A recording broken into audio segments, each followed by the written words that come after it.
Finally run into the joint.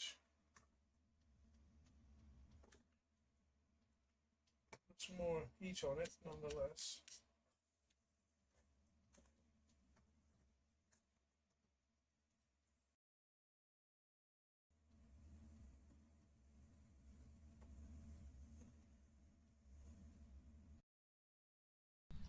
You were getting EMF before. See if we can try another room. Oh, I've got ghostwriting.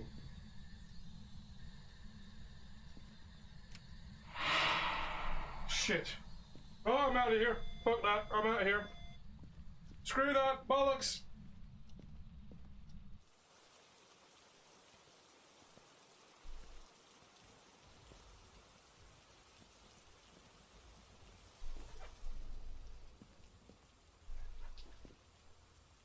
Right, that one got a bit aggressive. Jesus. Almost from a shadow that suddenly filled behind the back of the altar, and another figure steps through, almost as if he's stepping out of a smoky room. This figure is wearing similar dress, but he is completely covered head to toe in a feathered robe, a full feathered cloak. The hood and the headdress is still there. The small depiction of the falcon head is still on where the person's head should be, but you see no face. You just see blackness with little sparkles, almost as if you're looking into a portal of the night sky. He steps forward to the altar, lays both hands down on the altar, and looks to you all in turn. Stand and be judged.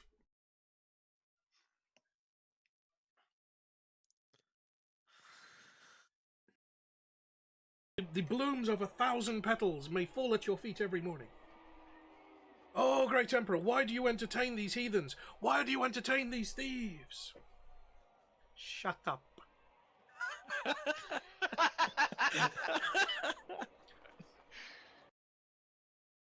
10 or below is a fail. 11 or higher is a pass. For what? I'm not telling you what for, because that will give away the game. Save his ass. Crit fail. Oh, God. Good God. This game just fucking... Sam, you rush over to the cleric as his body slumps to the ground. You kind of catch him in your arms. Oh, Great Emperor, Great Emperor. I, Amid Bahir, leader of the Guild of Merchants. Yes, I know who you are. You are here every Tuesday. Today is not Tuesday. That means I have to see you twice this week. Get on with it. Yes, Great Emperor. Yes, Great Emperor, whose slippers shuffle lightly in the sandy dunes. He turns to the rest of the group. What is this we hear of golem rights? We would want our property back.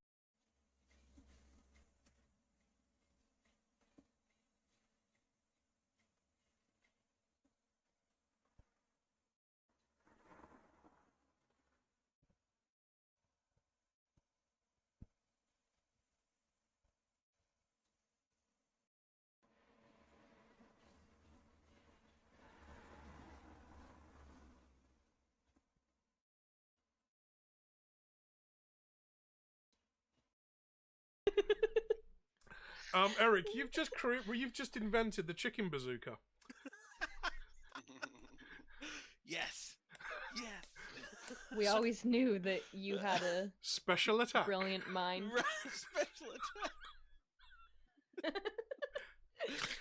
We have to keep a chicken on hand at all It'll be times. XX triangle chicken bazooka. That's both of the bumpers at the same time. Right. Yeah.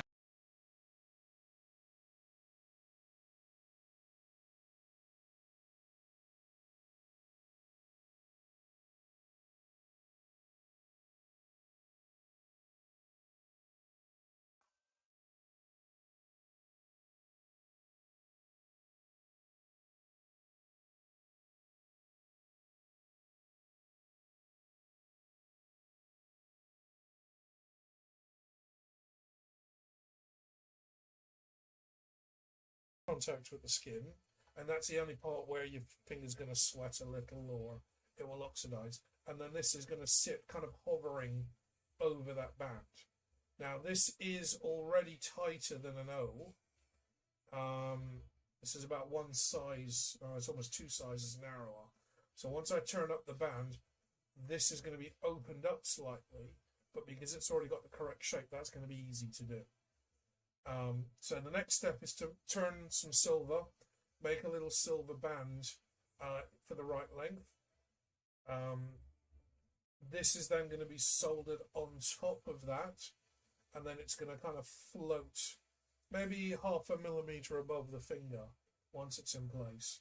And then once that's done, then I can start finishing, smoothing off all the rough edges, maybe going back and re-engraving or just deepening some of these grooves that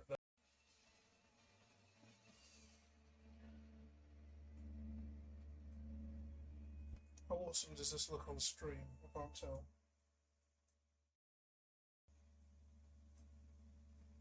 Okay, there we go. We always talk about metal being crystalline or having a lattice structure. When I'm talking about heating and cooling gold and silver, if you let it cool down gently, it kind of all the molecules relax. If you cool it down really quickly, the molecules will freeze into a lattice, which is what this is. So this has been acid etched to bring out the crystal structure in the iron. Because this is iron, the only way you can get this effect or this finish in the metal is under extreme pressure.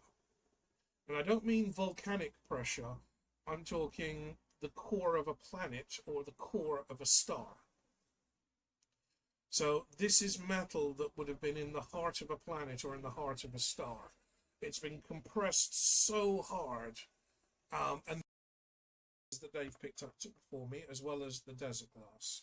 Now this piece is absolutely stunning, and this is what I was hoping for. This is almost a gem style cut piece of meteorite. It's been etched and it's got a beautiful etch to it, but it also has this bit of crystal in the bottom. I'm not sure what the crystal is. I haven't looked at it under a high enough magnification yet, but this is a gorgeous piece. And basically Dave said as soon as he saw that, he just knew I was going to love that, because that's the kind of thing I could basically put a little band of silver around the outside to hold it in place and hang it on a chain. This would make a pendant without having to do anything at all to the metal. The metal's completely stable. I don't have to worry about it rusting. Eric, you've just invented the chicken bazooka. Yes. Yes. We always knew that you had a special attack. Brilliant mind. Special attack. We have to keep a chicken on hand at all It'll times. be XX triangle chicken bazooka. That's both of the bumpers at the same time. Right. Yeah.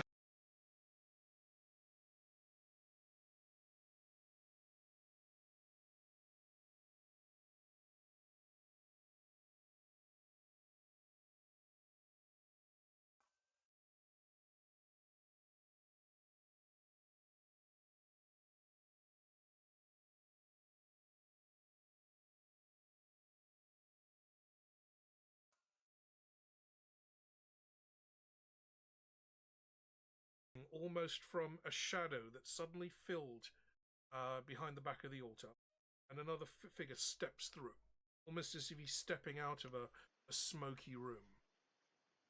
This figure is wearing similar dress, but he is completely covered head to toe in a feathered robe, a full feathered cloak. The hood and the headdress is still there.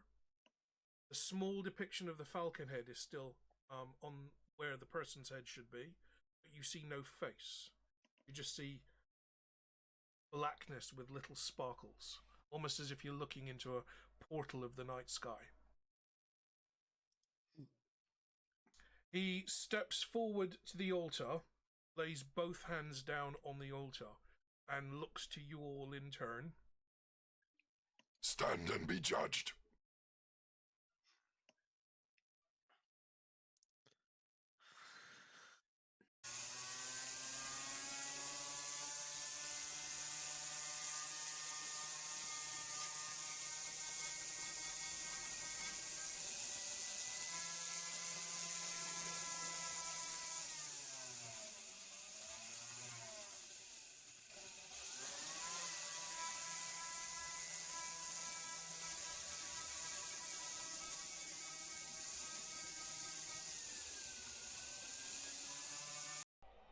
Oh, Great Emperor, Great Emperor. I, Amid Bahir, leader of the Guild of Merchants. Yes, I know who you are. You are here every Tuesday. Today is not Tuesday. That means I have to see you twice this week. Get on with it. Yes, Great Emperor. Yes, Great Emperor, whose slippers shuffle lightly in the sandy dunes. He turns to the rest of the group. What is this we hear of golem rights? We would want our property back. Lord King. If I was a boss mummy, I would have mummy hoes too.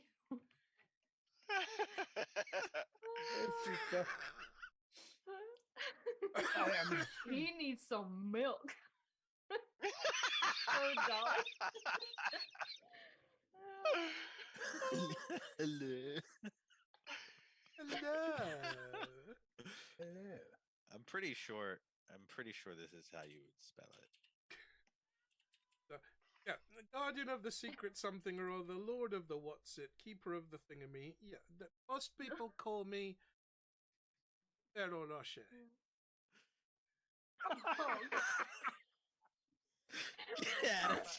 Get out of here. It's a chocolate coating. Chocolate and hazelnuts crunch.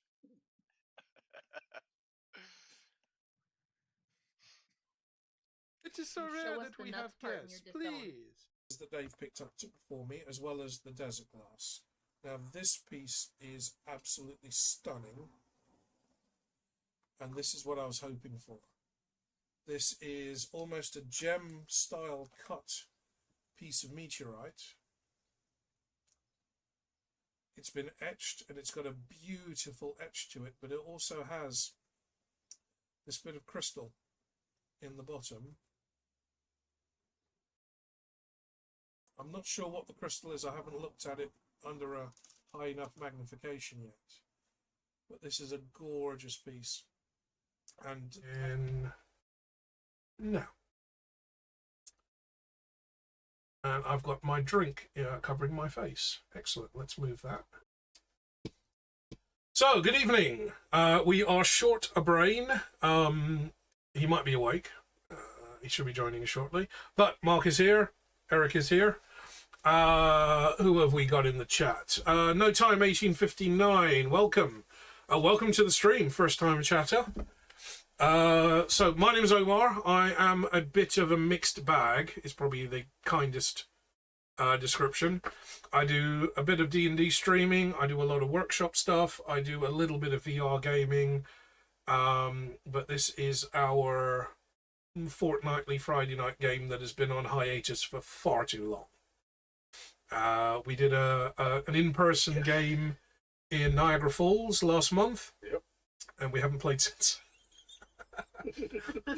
Because frankly I've been busy, and since I've been back in the UK, this is like the first fortnight. It's like, right, things are calming down. I can actually turn the computer on for the first time in 6 weeks. all those Windows 11 updates. I think I've updated my graphics driver at least 5 times. So we are just waiting for a Brian. He's coming off his night shift, so he might be awake, he might not. I'm not 100% sure if he's going to be joining us. Silver Streak, our rogue, is currently doing 12 on 12 off, so I'm not entirely sure if she's joining us. She won't be for at least a little while yet, because one of her employees has COVID, and she's covering a lot of extra shifts. But nonetheless, you get the 3 of us. Wrong Meds. You in the board. Wrong Meds is self-medicating, are we? Welcome to the stream, Meds. So this is okay. Long story short, guys, for those of you that are here for the first time, because we have some first timers for a change. This is a Discworld D&D entirely homebrew by me. For those of you that don't know about Discworld, Sir Terry Pratchett, a very prolific British author, has written over 30 books set in a world of magical stupidness and idiocy and sarcasm. What I've done is taken all of his collected works, most of which are floating around up here somewhere, and added a bit of 5e rules to them. So it's very homebrew, it's very high on silly, high on sarcasm. The rule of cool always wins, so I will sacrifice rules and break convention just because something cool's about to happen. And I know when it's about to happen because I'm usually the one making it happen, because you guys suck. Okay. Up. Yeah, gonna go to bed now. So we do have a mix of time zones. I'm based here in the UK, so it is 9:15 in the evening on Friday. Eric is based in Scandinavia, so it's 10:15 for him. Mark, you are in... Where are you exactly? I can't remember. I'm in New York State. New York State, so it is, what, 5... coming up, 4:15. Yeah, 4:15. And if Brian makes it out of bed, it should be 4:15 for him. But as I said, Brian's coming off a night shift, so we may be running without our cleric tonight. We're definitely running without our rogue. So, a recap. We are coming to the end of our chapter. This was, let me check my notes. This was chapter 5 of our game, episode 28. Our players started in the Ramtop Mountains. A random person stumbled into a tavern carrying a mysterious key.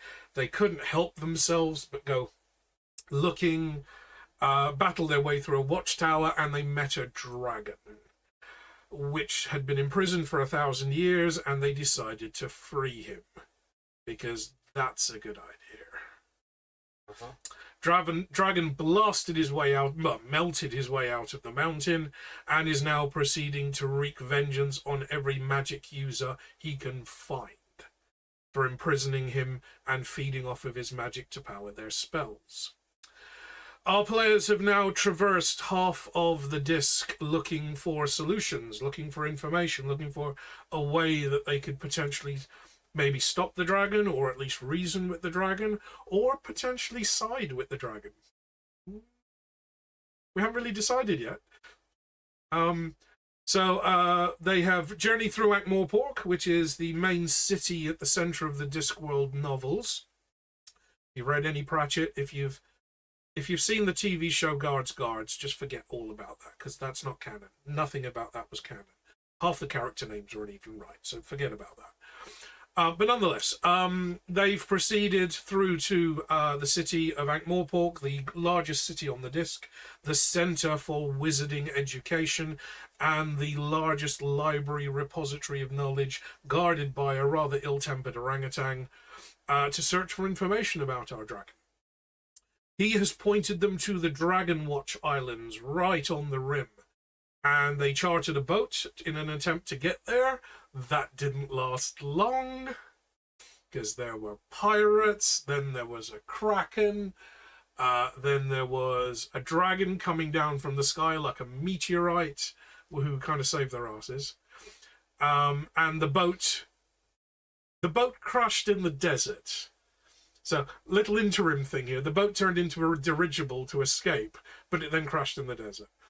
It didn't like go land ho and smash. No, crashed in the desert. They wandered the desert for a bit before they were captured as slaves, sold into the fighting pits, where Mr Pump, our resident golem, gained his true godlike status amongst golems. The only golem to be free, the only golem to be sentient, the only golem to have his own free will, now has a cult following on the disc.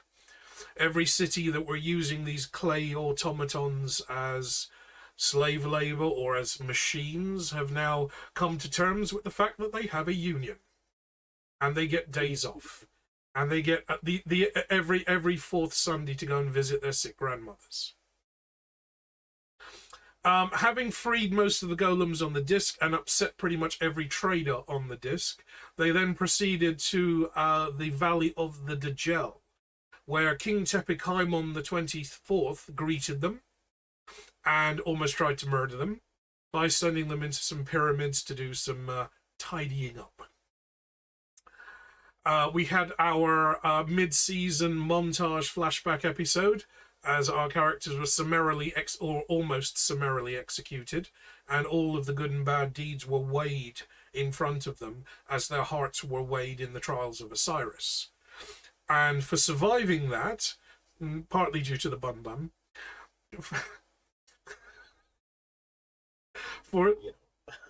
for surviving the trials of Osiris, I gave them a little toy to play with.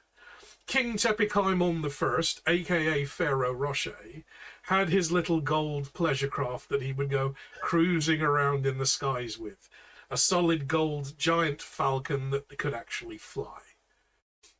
They've been learning how to fly this around the desert. They've crashed a few times, but on this last occasion, they landed, investigated a rumor that a great treasure had been hidden somewhere in the deserts. And after dealing with the Yuntai temple and some rather fanatical cultists, they emerged with the eyes of Mukut Rai, two giant football-sized rubies that perfectly slotted into the face of the golden falcon. And when the little expanding rod from between the golem's legs got extra excited, and you rub the top really quickly, it goes brrrt. And our golden flying machine now has weapon systems. And it was on that A10 Warthog style brrrt that we left the last episode. So kind of finishing things on a high. So before we kick off proper for tonight, we have our little intro. And unlike normally I write these myself.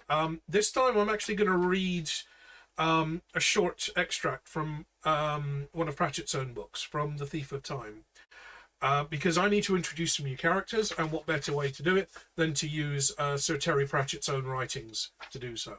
So, imminent copyright strike incoming. Episode 28. According to the first scroll of Wen the Eternally Surprised, Wen stepped out of the cave where he had received enlightenment, and into the dawning light of the first day of the rest of his life. He started at the rising of the sun for some time because he had never seen it before. He prodded with a sandal the dozing form of Clodpool, the apprentice, and said, "I have seen. Now I understand." Then he stopped and looked at the thing next to Clodpool. "What is this amazing thing?" he says. It is a tree, master," said Clodpool, still not quite awake. "Remember, it was there yesterday." "There was no yesterday." I think there was, master," said Clodpool, struggling to his feet. You remember, we came up here, and I cooked a meal, and had the rind off your sklang because you didn't want it." "I remember yesterday," said Wen, thoughtfully. "But the memory is in my head now. Was yesterday real?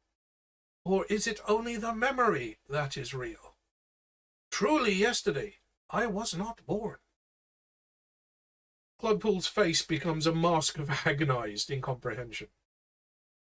"Dear stupid Clodpool, I have learned everything," said Wen. "In the cup of the hand there is no past, no future. There is only now. There is no time but the present. We have a great deal to do." Clodpool hesitated. There was something new about his master. There was a glow in the eyes. When he moved, there was a strange silvery blue light in the air, like reflections from liquid mirrors. "She told me everything," Wen went on. "I know that time was made for men, not the other way around. I have learned how to shape it and bend it. I know how to make a moment last forever, because it already has. I know how to make a moment. Apologies. Because it already has. And I can teach these skills even to you, Clubpool. I have heard the heartbeat of the universe. I know the answer to many questions. Ask me.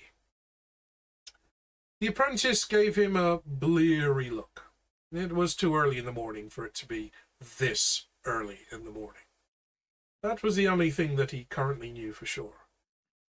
What is Master want for breakfast? He said.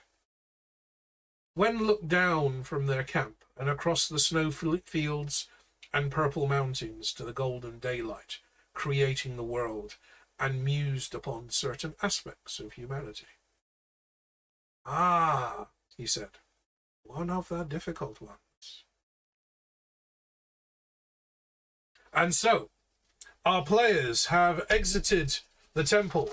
Our players have retrieved the giant ruby eyes of Mukut Rai, which has given their golden falcon warthog-style weapon systems.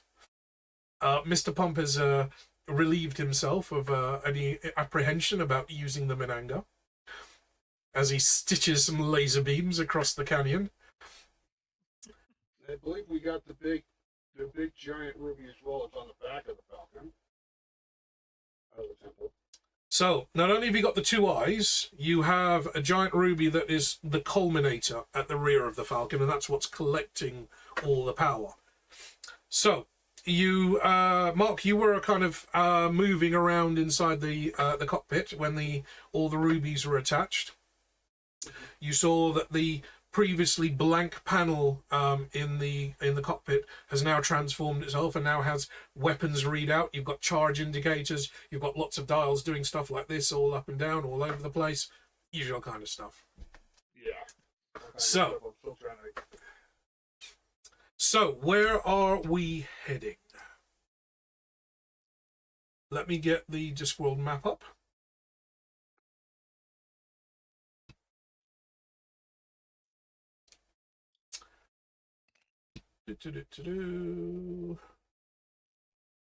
Where is my Discworld map gone? What have I done with it? Maps. There we go. Try the big folder that says maps on it. Right, so that's probably not the best one to be showing because that doesn't actually show a lot of detail. There we go. So our players started in the Ramtop Mountains at the center of the disc, the Hublands. They proceeded down to Ankh-Morpork. They set out across the sea, made it as far as here, had a bit of an argument with a kraken, and then crashed in the southern parts of Klatch. They crossed the Klatchian Desert into Sort. They fought some mummies in the Dajjal, and they are now crossing Ephebe. So, we are in Ephebe. You know that your final destination is all the way out here on the Dragonwatch Islands. Right. So from Ephebe, you can proceed basically straight, well, as good as your navigation skills will allow you, straight across towards Muntab. Muntab being the kind... again, this is Terry Pratchett's work. Most of the voices that you hear me using are actually taken from the audiobooks, or at least I've kind of copied the accents from the audiobooks. I'm not saying they're slightly racist. I'm just saying I'm working with what I've got. Thebes is kind of like ancient Greeks. Dajjal is kind of ancient Egypt. Kalachistan is kind of ancient Afghanistan. Istanzia, kind of looking at Middle East. And Muntab, we're looking at things like the jungles of India, Sri Lanka, Nepal, that kind of terrain. I have no idea what's in Hyrule because I've never been there.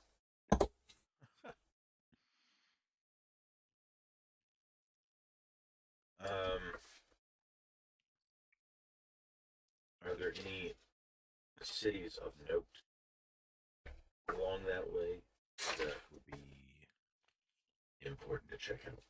If you're going into Clutchstone, there'll be plenty. But really, first you need to get out of the deserts. Right. So you're heading Widdershins, so you're heading anti-clockwise around the disc. I think the first thing you need to do is take stock of what you've got. Make sure stats are all kind of reset. We'll assume you've had a long rest in the Falcon while you've been able to. And then we need some saving throws for navigation.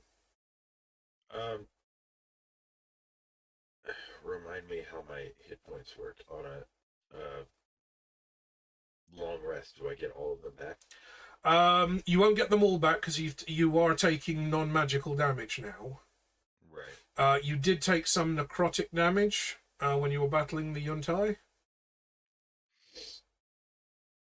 Yeah. So a long rest will get you up to. Potions will do half healing. Yeah. A long rest will get you, let's say, halfway up to maximum. So if you've lost 12 points, you'll regain 6. If you're taking potions or using magical means, you will get up to full health. Okay. The same applies with necrotic. Regular sleeping is not going to get you back up. You have to use magical means to do it.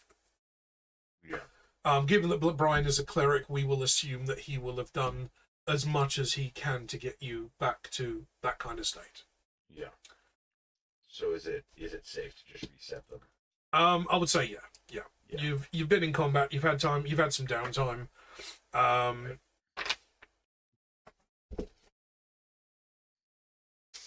So we need saving throws for flight, which is Arcana.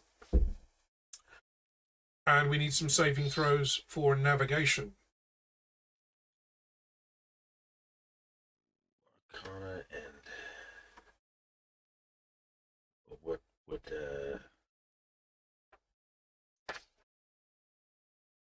navigation? With survival. Survival. Yeah. Right. Mark, you are able to help out because you have been before. Yeah, So please do that. Yeah, I will definitely assist. Yeah. This is the advantage. I have a pint of whiskey this time. My Arcana is -3 and my survival is -2. So You want me to actually make the roll with you helping me? Mine's +3 both. yeah. Hey, I don't know what's going on here. Okay. Just imagine sitting in the cockpit and being like, all right, where do we go? Okay, for my Arcana. 19 for Arcana. And survival is a 13. Okay, so flight is not too much of a problem. Wrong meds, if you're still there, they're not in an actual A10 Warthog.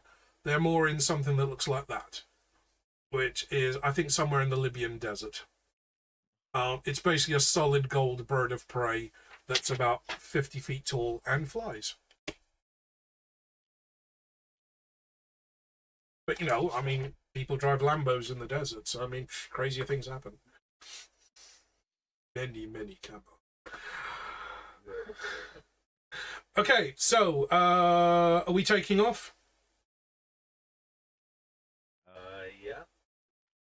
As you are starting the Falcon up, you see the kind of polished gold interior panels start to come to life, and there's these red glyphs glowing like holographically just above the surface of it.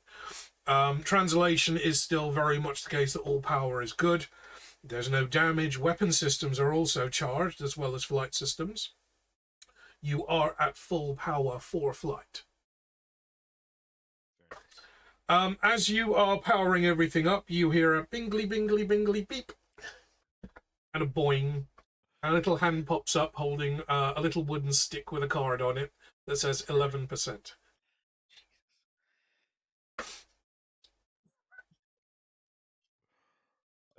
Take a while. Is there any sort of like maybe a small closet or cupboard in this Falcon? Many. Door on it. I just want to chuck Google in there for a little bit. Are you vocalizing this out loud? I'm going to how shall I say put Google in the overhead storage compartment.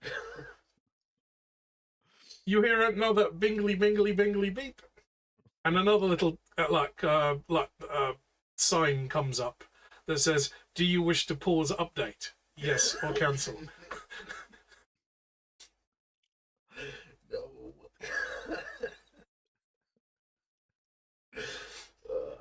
Okay, fine. Yeah, I guess he stays.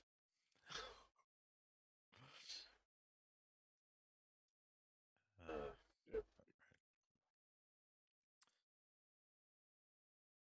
So yeah, we're gonna go over towards Clashestan, I suppose. Well, your next destination would be Thebes, followed by Omnia. So you're going to be heading this way. Okay. Omnia being the home of Right. and then crossing through Istanza, down into Clachistan and across Montana. Yeah, I suppose our cleric will stop it. That's it. Yeah.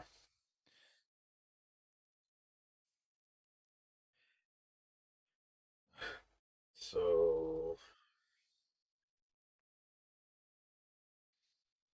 hopefully it's a rather uneventful flight because I don't remember any of the stuff. Yeah. So, have you inserted your rod into the required hole? Yeah. Has it been massaged properly? Of course. Is the tip now glowing a nice cherry red? Yeah. I'm giving it a good polish. Excellent. Yeah.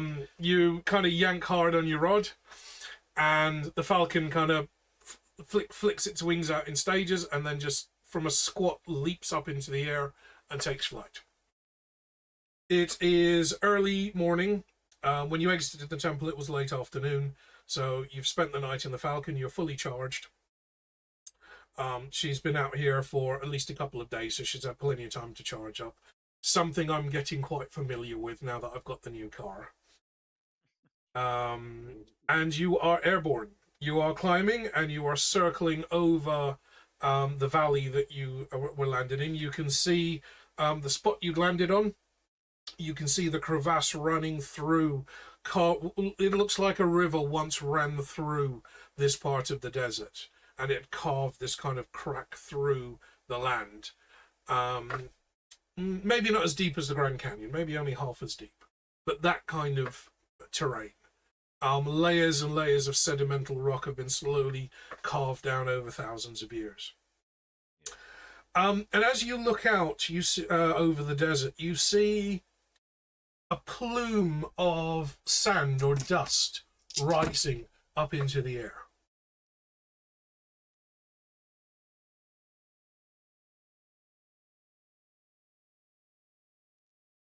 Check that out.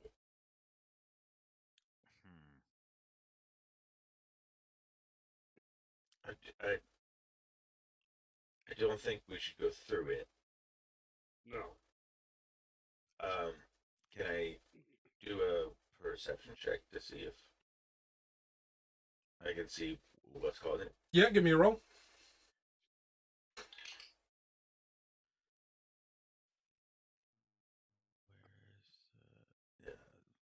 Where's 13. 13. Well, this was so much easier when the imp was here and you had Google helping you fly the damn thing. It's like Android Aero. You bank the falcon over into a long, lazy circle so that you can take a better look. And as you're kind of squinting, can I get a straight D20 from Marlowe, please?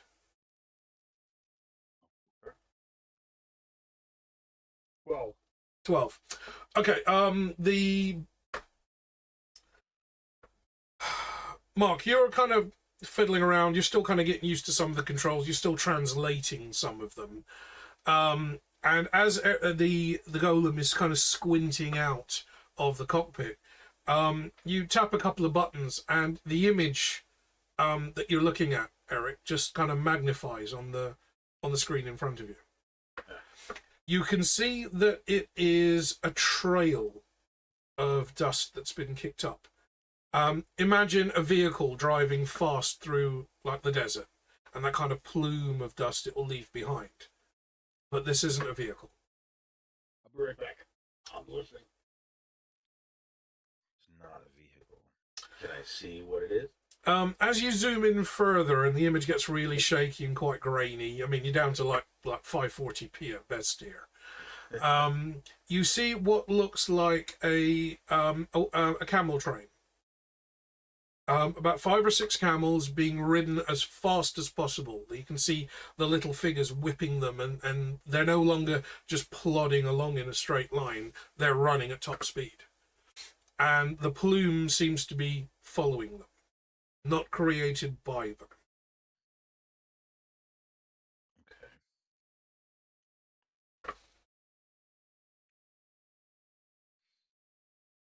Oh, the out of character urge to just use the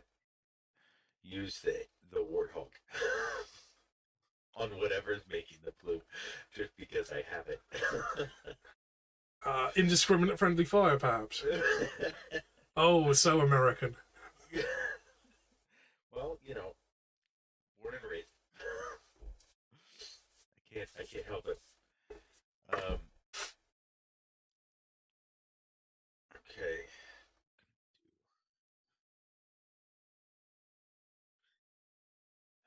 Is it possible to get any closer to it without? I don't know. I don't know if I'm prepared to land. Well, at the moment, without knowing more. It's a couple of miles away, Yeah. so you can certainly close the distance and get a better view of what's going on. That's certainly possible. Yeah, I think that's what I would like to do first. Okay. You kind of bank the Falcon over and head towards that direction, flying over this camel train that's pretty much running at top speed. And it's very hard for camels to run at high speed and still do Pythagoras. Camels are the foremost mathematicians on the Discworld. They just don't talk about it very often. Most of what they're doing are complex Pythagorean calculations, or in some cases, differentiation. As in, what's the difference between that bush and that bush?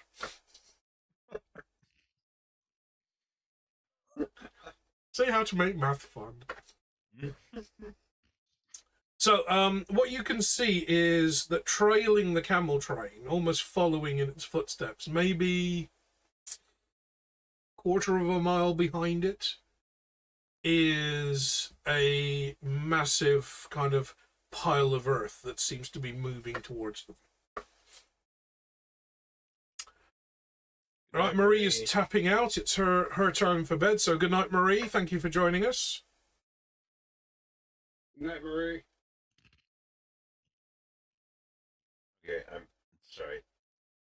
I missed the last bit. So there's looks like a mound of earth that seems to be following them, or a mound of sand. Where have we seen this before?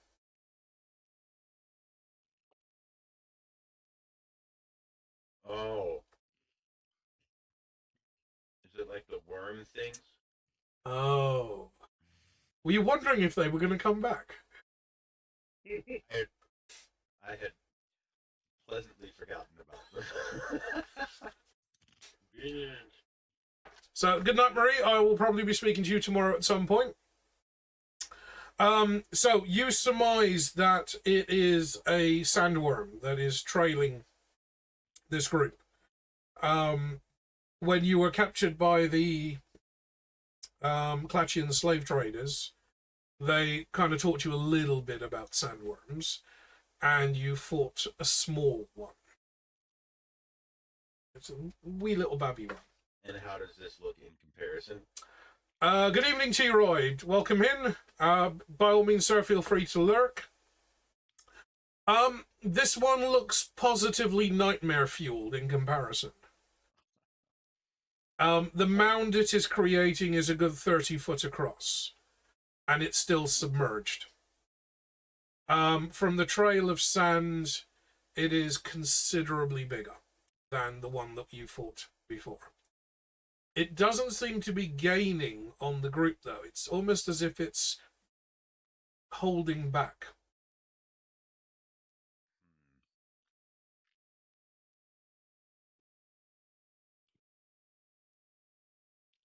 Can I gauge how many A10 warthog bursts it would take to...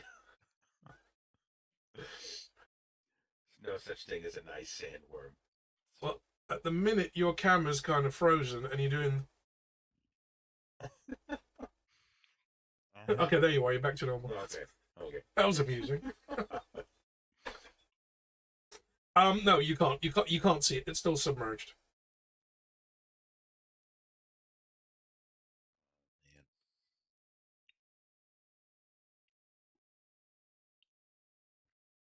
That would be a good idea. Do a strafing drive-by. Yeah. It's just camels. There's no people on the camels. Oh no, there are riders on each of the camels. That's right. Okay. Yeah.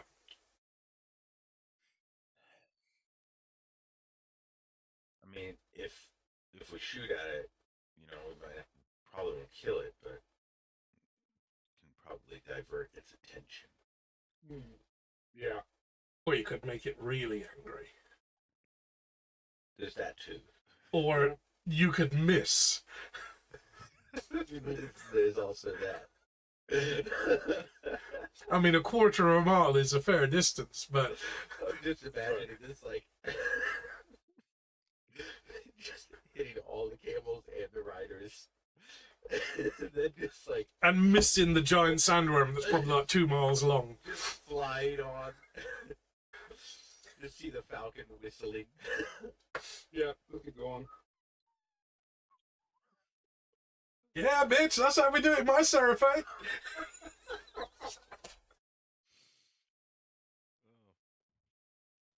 I'm gonna try to hit it. Right, okay, well, you'll need to close some distance. Yeah. So, and we're gonna need some flight controls. Oh boy. So, more Arcana rolls, please. Alright. I will.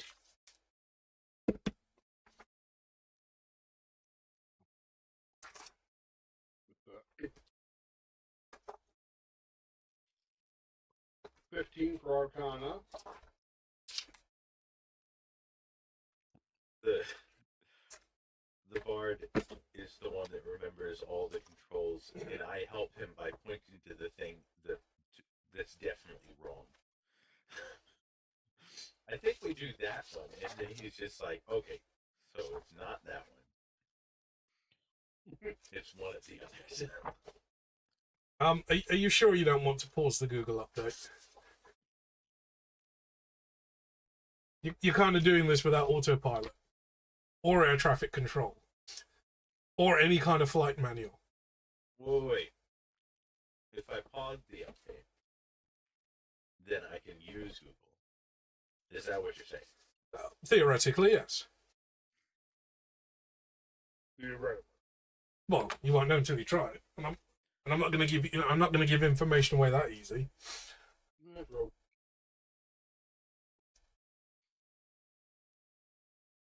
You want to pause the update? Yeah. Can I, like, tap on the box?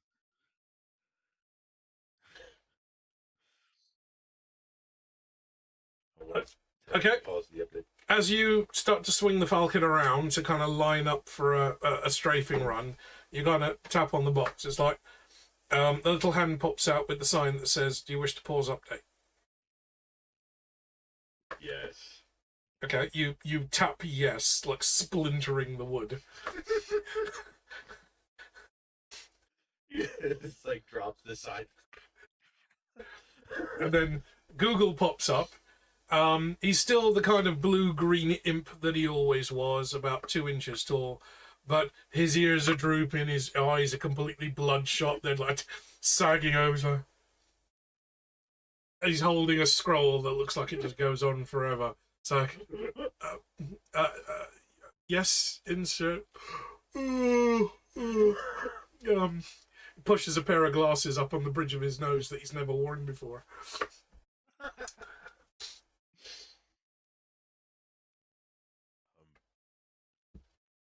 Could you give us a hand with the falcon?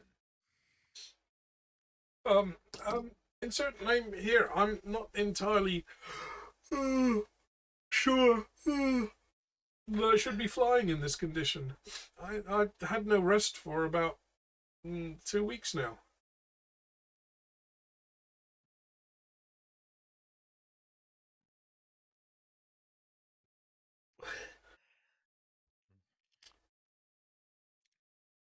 Could you just offer some pointers? Okay. What seems to be the predicament? Sandworm. And his ears prick up, and like his eyes go like pin sharp and white. It's like, oh, okay. Oh, I see. We have a new panel. Am I reading that right? Does that say weapon systems? Yes, it does. You are correct. Ah. 1 moment, please. He hops down, and remember the little door that was in the bottom of the panel near where your knees were? He kind of opens that little hatch and dives in behind the control panel. After a moment, what appears to be a small little chair and 2 little sticks with buttons on the top kind of pop out of the panel. Autopilot? He kind of runs up, sits himself down in the chair, and kind of click belts himself into place. It's a bit crude, but it should suffice. Wait, Google, could you access language settings on the Falcon? Absolutely. What do you need to know? Can you change the language? There's no option for on-the-fly translation. If we had some of those Google Spectacle things, we could probably do that in real time for you. But sadly, Leonard of Quirm hasn't gotten around to inventing those yet. So that's not what you were wearing. No. Because technically, those are spectacles, and you're Google. Never mind. I could see how that could become confusing. He reaches down, reaches back into the box, pulls out a little leather flying hat with some goggles and a scarf. And as you're watching, you see him kind of sit down, grab the 2 handles, and start.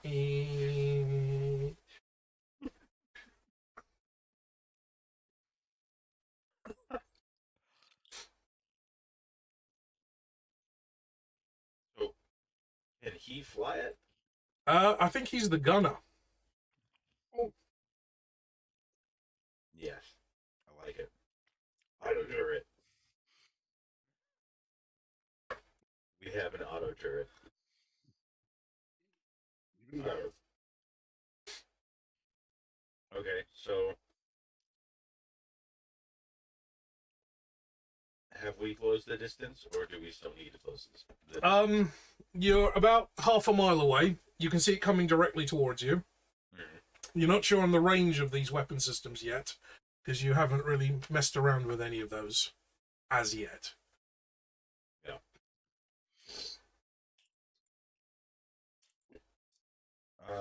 Yeah, I'll try to. I don't know if you noticed, but I have my little Mr. Pump there. I need to switch over. Yes. Yeah. I did see that.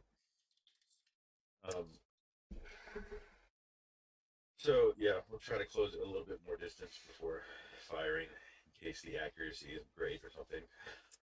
So I've got this image in my head of Google kind of sitting on top of a doghouse, like Snoopy was when he's fighting the Red Baron. Yeah. Yes. The couple of controlling joystick going. Okay, so Google is doing the gunning. So targeting computers are... Oh, that's an easy score. So you're aiming... Where are you aiming? In the dirt in front of it? At the bulge? To the side of it to get its attention? We'll go for the bulge. Okay. You hear from the little tiny chair next to you.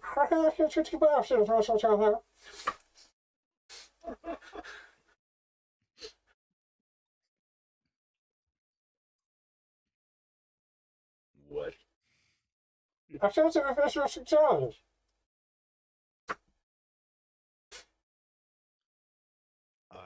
can't understand you. He pulls off a little air mask. He said, I'm ready to fire. Insert name here.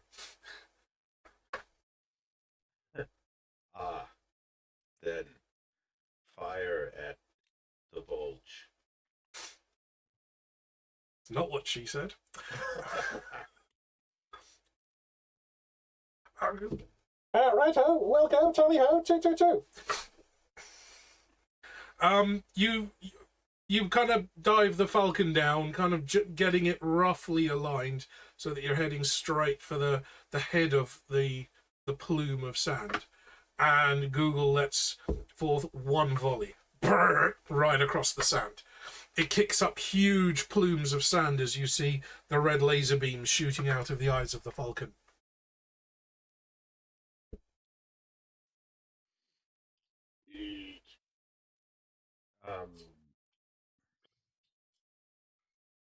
Any reaction from the...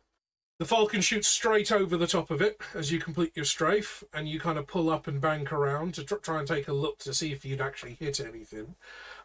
You can see big kind of pock marks in the sand where the laser beams hit, and you notice that the sand, the bulge of the sandworm has slowed and turned slightly in the opposite direction. Okay. You've certainly got its attention. Shall we circle back around for another? Yeah, why not? Let's Okay. do it. Another Arcana saving throw. Ooh, 10.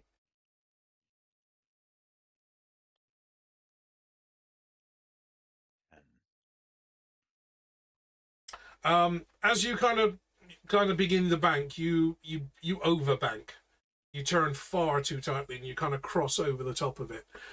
You look down and you can see that the sandworm is now coming up to the surface a little. You can see like the scales and the ridges of the skin on its back as it breaks through the surface of the sand.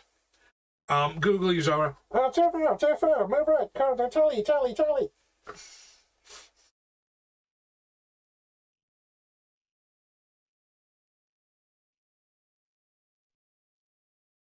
I appreciate how dedicated you are to the bit,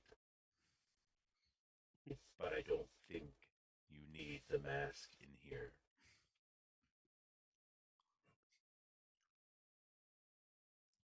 If it's all right, if it's all the same, insert name here. It kind of goes with the outfit. Click. I understand that, and I appreciate it. But if you could just remove it while you were speaking. Motel ball.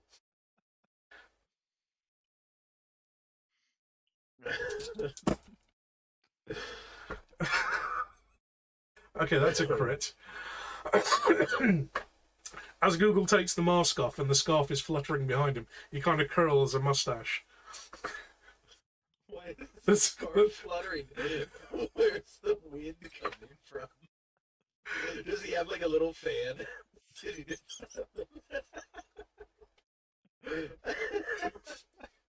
would have a fan. I Yeah, can see it. yeah. Oh, God. Okay, another Arcana saving throw, please. See if we can get you lined back up on this thing. This will get easier the more you do it.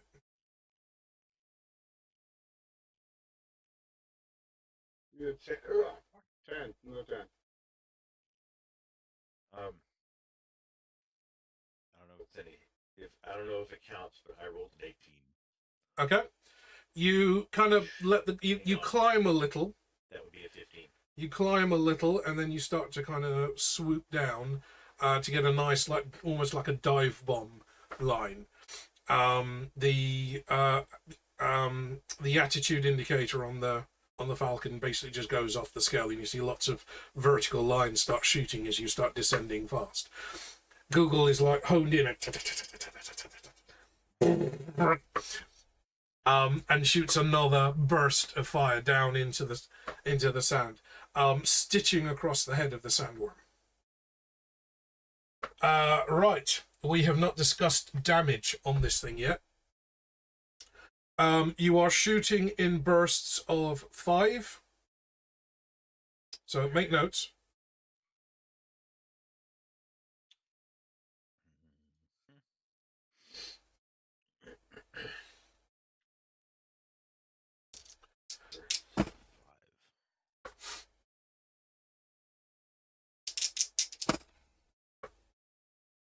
So your damage is going to be effectively 5d10.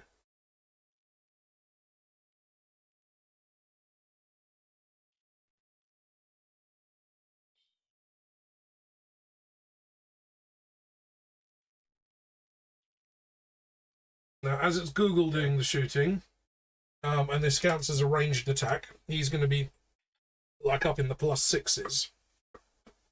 It's going to be different if you guys are doing the shooting manually. Better or worse? Considerably worse. Yeah, that's what I thought. Okay. Let me.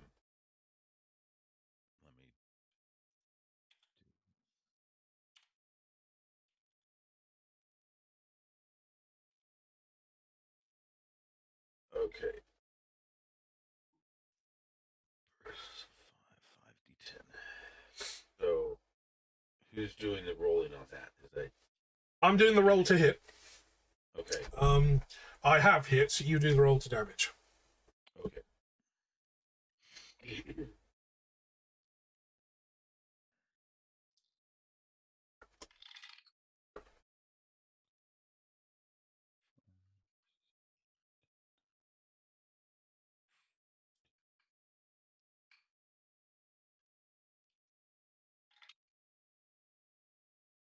$18. Not great. Out of 5d10. Yeah. Okay. Not great. That's an understatement. Okay. The Bun hops up onto Mr. Pump's shoulder. The Bun also seems to have acquired a flying cap, goggles, a scarf, and a mustache.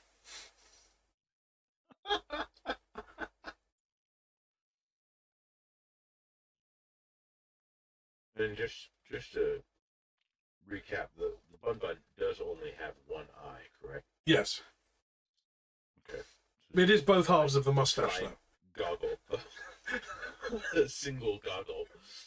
Yeah, it kind of looks like a white minion with long bunny ears. God.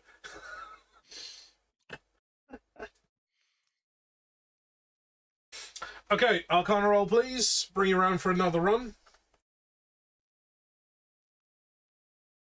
Ooh, I didn't get that.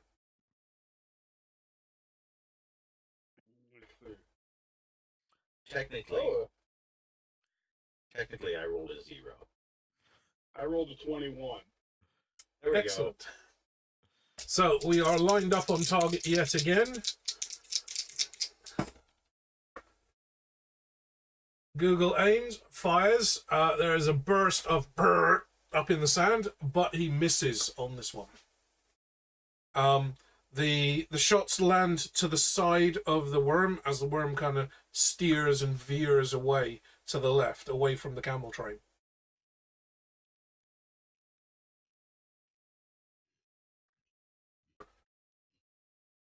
All right.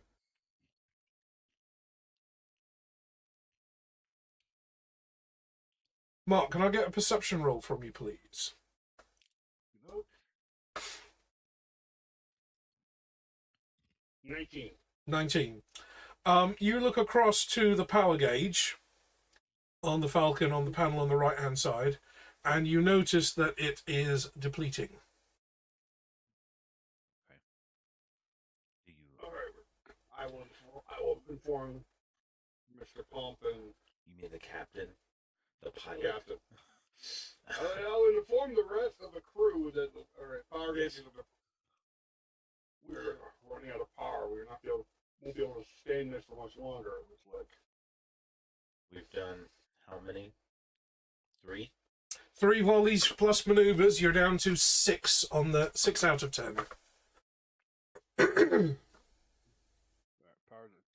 at 60%. So if we just keep it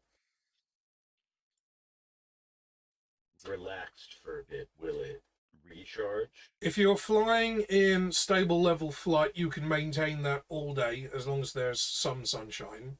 Yeah. And you will slowly recharge. That's going to use very minimal power. What seems to be using up the power is dive bombing and then immediately pulling up. Gaining altitude costs you power. Yeah. And the weapon system is using power. Of course. So each volley from the guns or the weapons have cost you at least 10% of power.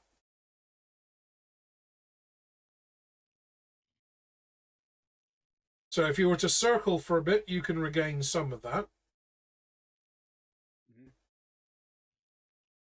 Yeah. Or at least until King Tepikheim on the first does an over-the-ear update for the power management. Yeah. Which is basically another Google hang gliding down and dropping off a stack of leaflets. So yeah, we'll do a circle, keeping an eye on both the sandworm and the camels. Okay.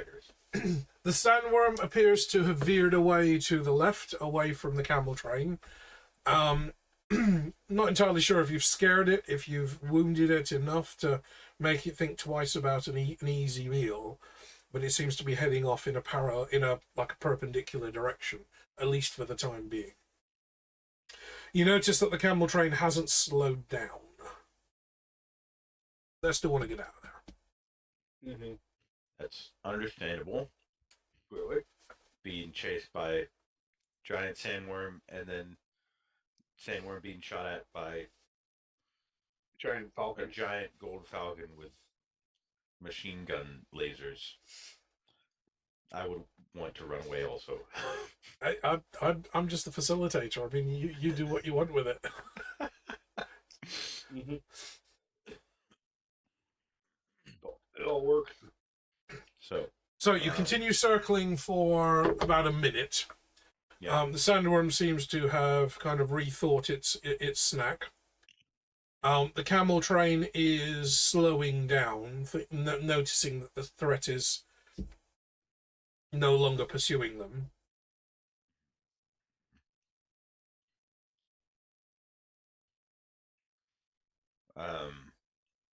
The sandworm is still visible. Still visible, but it's heading off towards. Well, it's about a mile and a half away. So you can still see that big lump in the sand that it's carved up as it's made this relatively sharp left-hand turn. Yeah. But it is moving away from the camels and all It that. is moving away. Okay. Then, should we land and check on these guys, or just leave it? Because they could also be, like, unsavory types. Right. I would probably say let's just let them be for now. We've given them a bit Yeah. of a reprieve. Is it is it possible to, like, kind of get down close and get, like, sunglasses? Just close enough that they can see. Just If put you the can crit your sunglasses on. Arcana rolls, No, I'm not gonna chance it. Just like trying to dive down, and the wing takes out everybody. Sorry. you see, Yeah, what you want to do exactly. is you want to have the aviators on, you want to have Pump Daddy written down the side of the cockpit canopy, and you want to be inverted while you're doing it. Oh, I want to get Pump Daddy painted on the side of this Falcon now. Oh God. Well, that we can probably do the next time we put a landing into a major city. Right. How much does it cost to get this thing detailed? And striped and all that. Google swivels around in his little gunner's chair. It's like, okay, it appears that the sandworm has veered off. Will you still be needing my services, or can I go back to my update? For now, you can return to your update, but Google, please remember to sleep. Self-care is important. I understand that, but that will lengthen the update process, I'm afraid. Once the update is complete, I will require a full reboot anyway. Is that not sleep? I'm not entirely sure what it is for us magical imps. It's never happened before. There's certainly chapters on it in the manual. Where is the manual? I couldn't tell you. That would have been provided when you purchased me. With the original owner. Huh. Remember, he was marked shop soiled in the store. Yeah. Yes, return to the update. Still with his flying cap on and his scarf fluttering the bleeds, he snaps you a sharp little salute and disappears down into the box. The Bun returns the salute.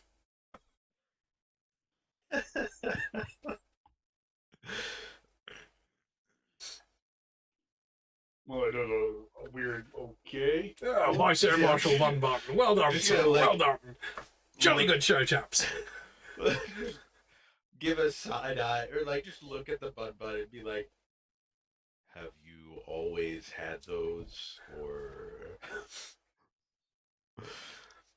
If it's possible for a single eyeball to scowl. What did that?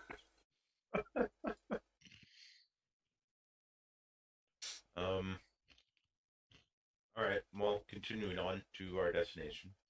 Okay, are you going to check on the camel train? They are waving at you, possibly in thanks, possibly in anger. You're not quite sure. Mm-hmm. Is it possible to check? Check with or without guns. Like, can I see how close are we to them? You're about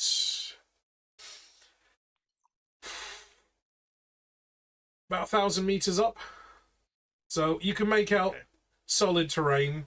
The Falcon is recharging while you're doing this. No, You can make out that there is a camel down there and a man standing waving, but you can't see what he's waving. no, I think just there's no like intercom on this thing, is there? Not that you found. Okay. gonna say a nice no need to thank me would have been would have been fun to say.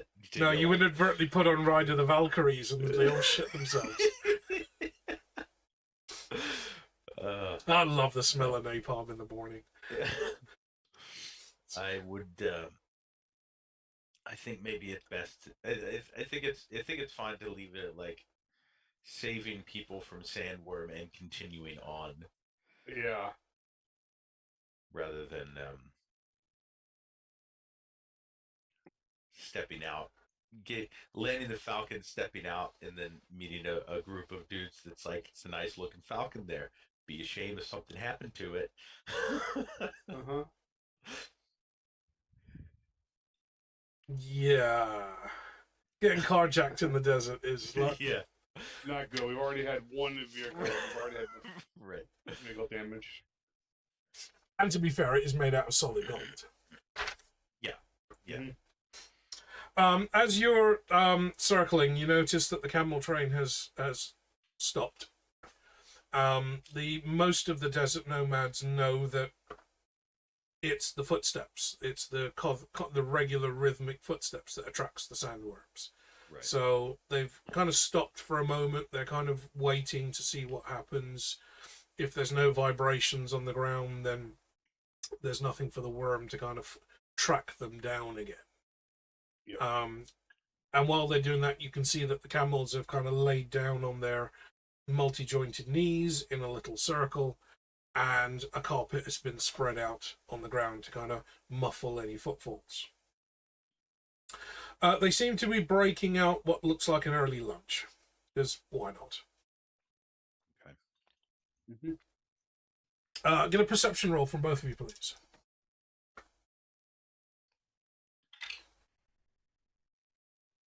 Nope. That 14. How much, sorry? 1.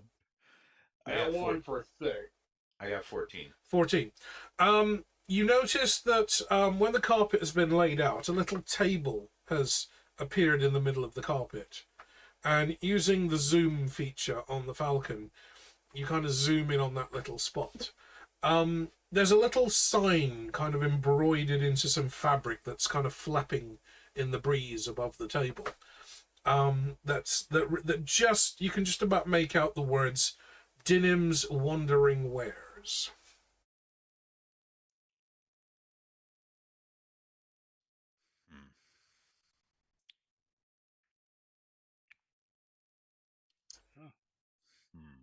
Wandering merchant. Guys, it's a garage sale.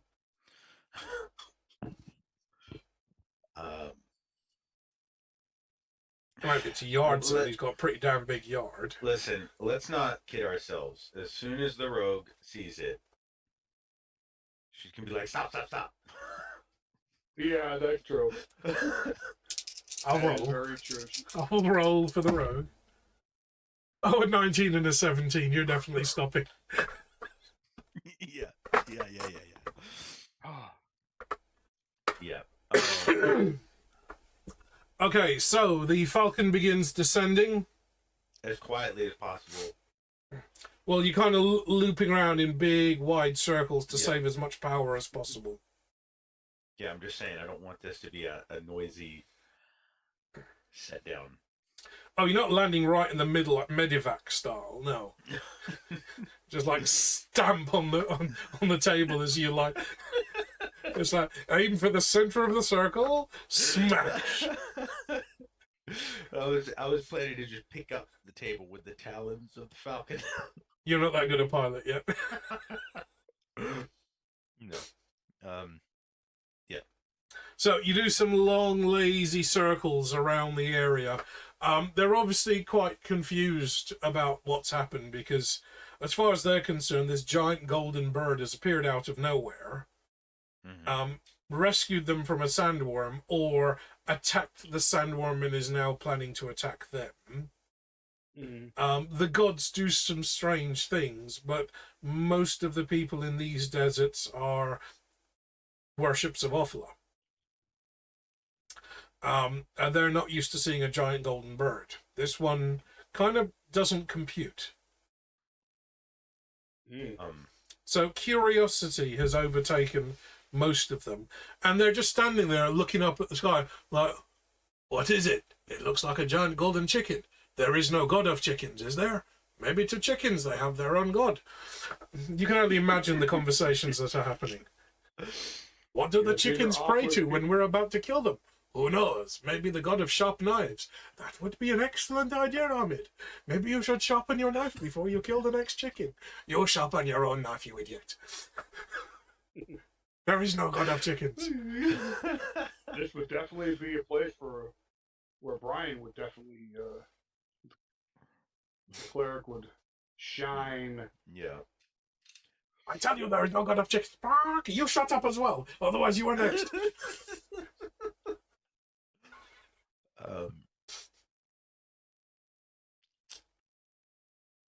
If we're gonna land, I would definitely make the cleric be the guy and. Yeah. The god of chickens, a bazooka. I really want it to be a bazooka. Anyway. Well, he's kind of wearing the kind of crocodile headdress, remember?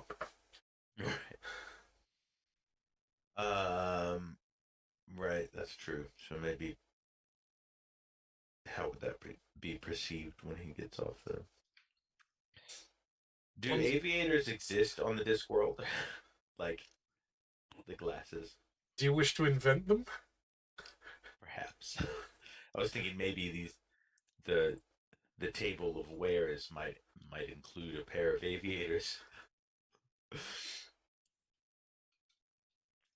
Land and find out. Only one way to find out. Okay. Yeah. So you begin circling. As you begin to get lower and lower, you kind of circle wider and wider, trying to keep, not to startle the natives.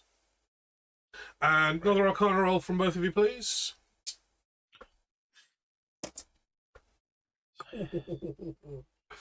Nat 20. Same here. Oh, Sorry, 23. Okay. So you manage a perfect touchdown, flare the wings just as you're approaching the edge, and just kind of drop down onto the feet. You leave the Falcon's wings fully extended, just to charge up the batteries a little. Shut down everything inside, and you kind of climb down the inside of the Falcon and drop the main ramp down onto the sand.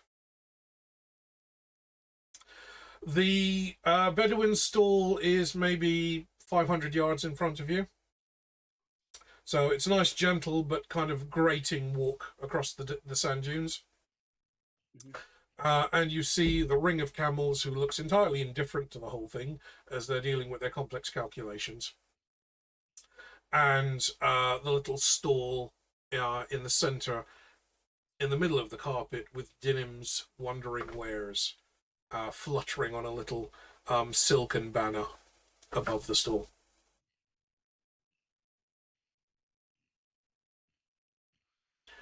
Ahmed, these two people have come out of the chicken. I told you there is no god of chickens. Well, how do you explain this one? I said shut up. You're next.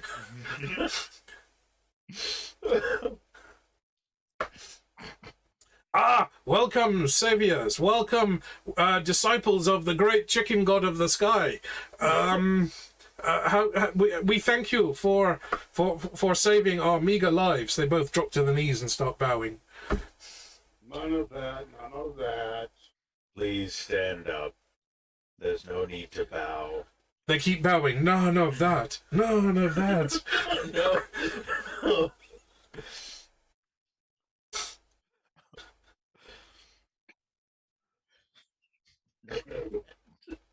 Sorry, that's good down.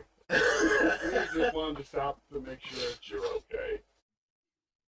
The two wandering salesmen kind of come out of their prayer style reverie, and they're looking at Mr. Pump curiously.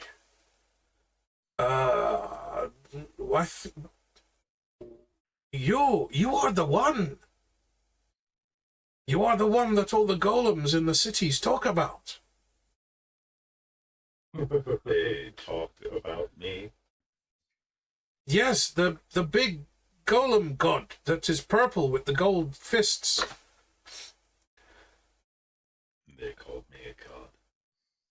You work to them, apparently. Yes, all of the merchants across the entire state are in arms. There is a very large price on your head. Oh, no, that's not me. That's my twin brother. He I've heard a lot about him. he sure looks like the wanted drawings. I know, even the purple bits on his head. And look, there is even that strange one-eyed rabbit that thinks it's a parrot. Yes, it's definitely him. Shut up! No, it's not me. It just looks remarkably like me. Ah, well, if it is not you, then we must thank you, very very honourable saviors, for saving our lives.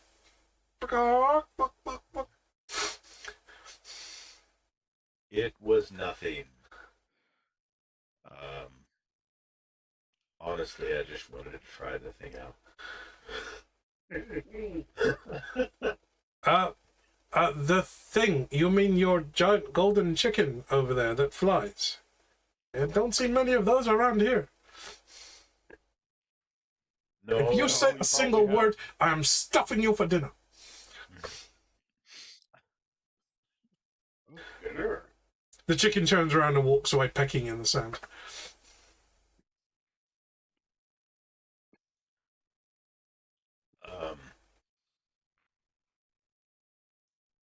Well, anyway, do you have anything good for sale? Ah, honourable customers. Yes. As you have saved our lives, I will give you 5% discount on anything you see. His assistant Ahmed starts putting out loads of random items. It is what can best be described somebody's bottom drawer. There is what looks like a writing instrument of some sort, maybe a stylus for a wax tablet. There is what looks like just a handful of coins in a little cloth pouch that are just spilling out. There are some random bits of paper with scrawlings and drawings on them. You see a crit. You see what looks like a pair of tinted sunglasses with gold frames.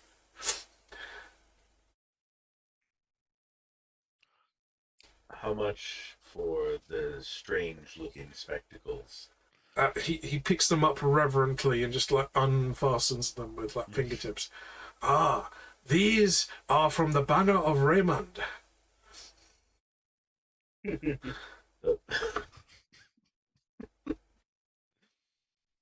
The banner of Raymond. Yes, Raymond in Klachistan makes the best signposts around, and he gives these out to his best customers. You can see Raymond's banners written on the edge of the lenses. Oh, that's amazing. Very good for use in the desert. They take away some of the glare. Yes, I'll take them. He kind of like gently folds them up, puts them into a little silk pouch and pulls the strings. Offers them to you.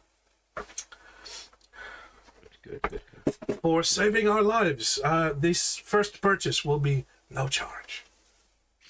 It's like, oh, what are you doing? Shut up. No charge. What kind of idiot trader do you think? I said no charge. Ahmed turns away and stomps across the carpet and sits down next to one of the camels. He's had enough. Let me just adding a custom item to my inventory. Raymond's banners, aviators. They are tinted green lenses with golden frames. Teardrop style, of course. Yes, yes. The cleric decides that he, just out of habit, does a cursory inspection and notices that there is definitely something magical about them. For starters, Really? they are too clean and have no scratches on them.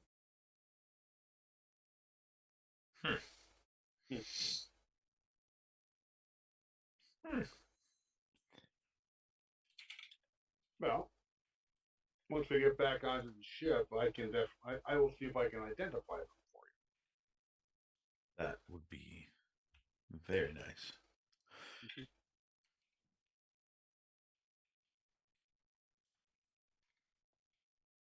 Because I was going to do a detect message, but I don't have that spell. All right. Yeah.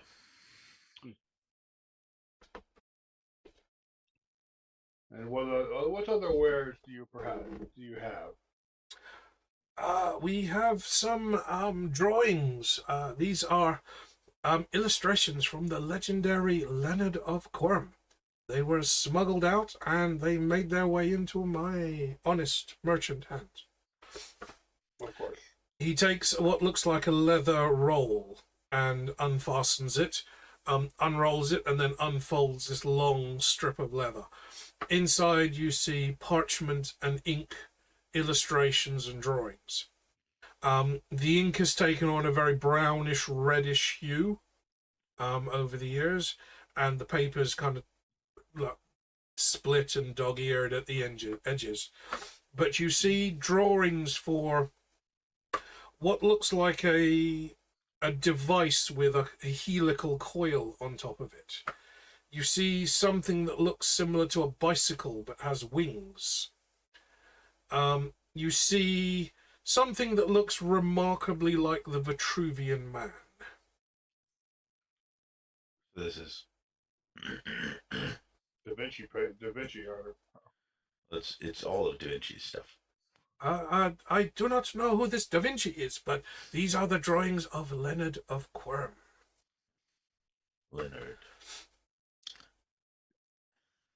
There is a very crude illustration in one of the margins. Most of the page is filled with quite odd-looking cipheric scrolls, but in the margins there's little sketches. One of them looks like a siege catapult. Further down, you see something that looks like a siege crossbow that looks very remarkably like the one that Sergeant Detritus was carrying in Ankh-Morpork. A little further down on another page, you see something that looks like a long cylindrical tube with a box on the end and a carved bit of wood that flows out from the end of it. Leonard of Quirm is a legendary genius, but, too much genius. Much of what he has created and invented is shit. But his ramblings and his drawings are worth a lot of money to the right person. Ah, are you the right person?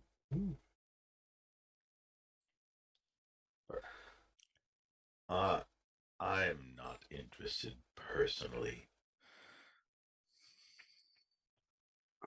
I can't speak for our rogue, however. Right. The rogue passes a cursory glance across it, but cannot decipher the language, and is really just looking at the pretty drawings. What about the cleric? Would you be interested in that? The cleric sees nothing that would represent anything godlike here. In fact, some of these sketches look like monstrosities. There's nothing here that I could work with. Unfortunately, not the artificial type. Have you got? Do you have comprehend languages or of any sort? I do. Yeah, I can do a quick cast of comprehend languages to read it. Yeah, I'll do that. Okay. The language seems to be written as Da Vinci himself wrote in basically written backwards. A very complicated flowing script that when viewed in a reflective surface actually looks like very neat flourishy handwriting, but looking at it just on paper, it's just backwards. It looks like somebody's scrawlings, like a spider has like trod in something and just scuttled across the page. You notice that some of the diagrams talk about flying machines. I mean, how ridiculous. It's not like you've just stepped out of a giant golden chicken. Right. Some of the drawings talk about siege engines. Some of the drawings talk about ways of lifting water for agricultural use. One of the devices looks entirely made out of wood and looks very similar to a bicycle. But you've never seen a bicycle with feathered wings attached. He seems to have this uncanny ability to take something that he prizes in nature, whether it's flight, whether it's fire, whether it is lightning, and attaching some kind of mechanical but mostly made out of wood device to it. Can I get a history roll from you, Mark? All right. Okay.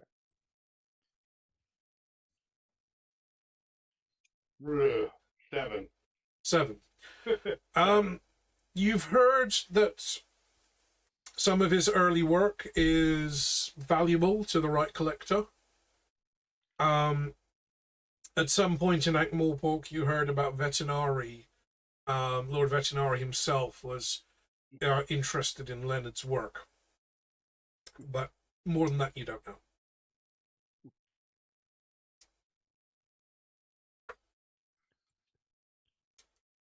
How much for the LTTstore.com. Now, I'd say how much for the drawings? I think for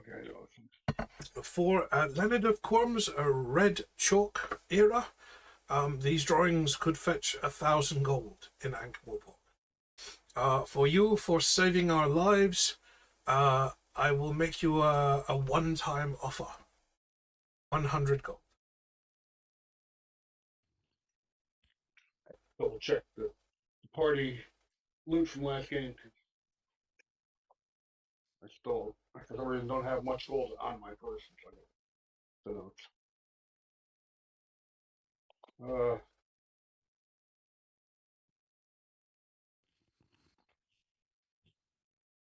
that's right.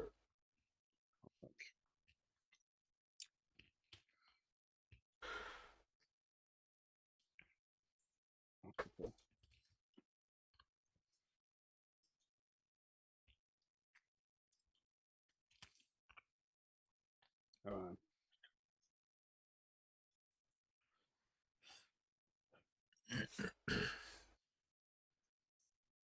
Where I think Sam's the one that took the notes.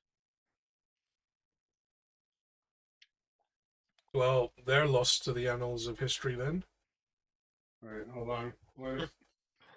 No, I just found. Yeah, I know. Did we get gold out of that last? I know we had. I've got the eyes. I've got the heart written down. There was quite a bit of gold, yes. Yeah. All right. I just can't remember where we wrote. Brian probably had all that stuff written down on him. Okay, do you want to mark it as negative 100 gold in that case? Yeah. Okay. Yeah, I'll pull the 100 gold out. We'll just... As you are kind of digging around in your coin purse looking for the necessary amount, he shows you shows Mr. Pump. Places a whip in front of you. It looks very similar to a standard bullwhip, but again, it has that kind of little shimmer in the air of something magical about it. This is an enchanted whip that will disarm your opponents.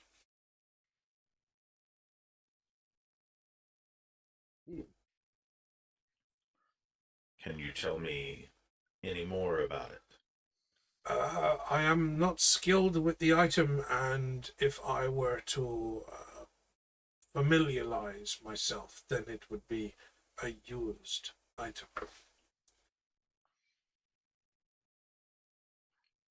I don't have the skills. Maybe the rogue can make use of a whip. Maybe.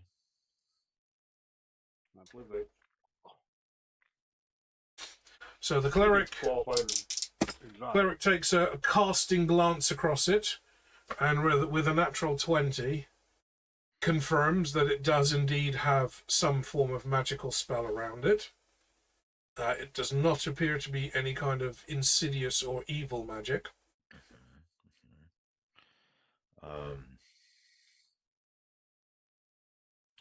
Did it used to belong to anybody else?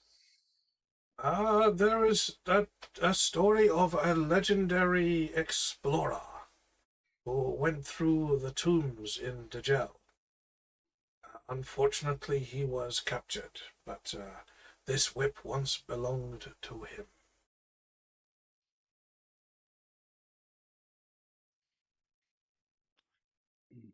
Did this explorer happen to have a side job as a professor? I do not know. All I can tell you from the drawing that is on the label, he holds up the drawing, there's a silhouette of a man with a fedora.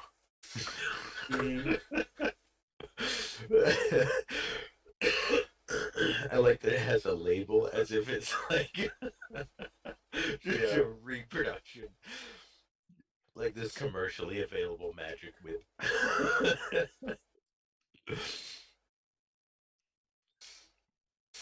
How much for the whip? For the legendary whip of adventure disarming, 10 gold.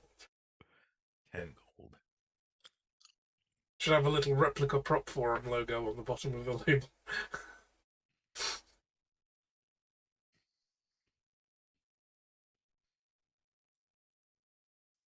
This is just a regular size whip. It's not like doesn't have to be a miniature whip that I could give to the Bun Bun and then buy a fedora for the Bun Bun also. Are you picking up the whip? Thinking about it. Although I don't know what I'd do with it. You know what? I'll grab it. I'll take the whip. That's Okay. 10 gold. So As you grab the whip, you feel that the whip has somehow expanded slightly to fit your hand size.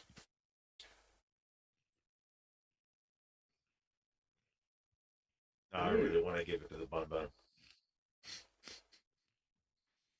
Just see if it would, like, shrink down to Bun Bun size. Or maybe Google. Maybe Google could. where is the Bun Bun? Usually on my shoulder. I will. Yeah. I picked it up. I see what it does. I look at the Bun Bun. I'm going to hand it to the Bun Bun.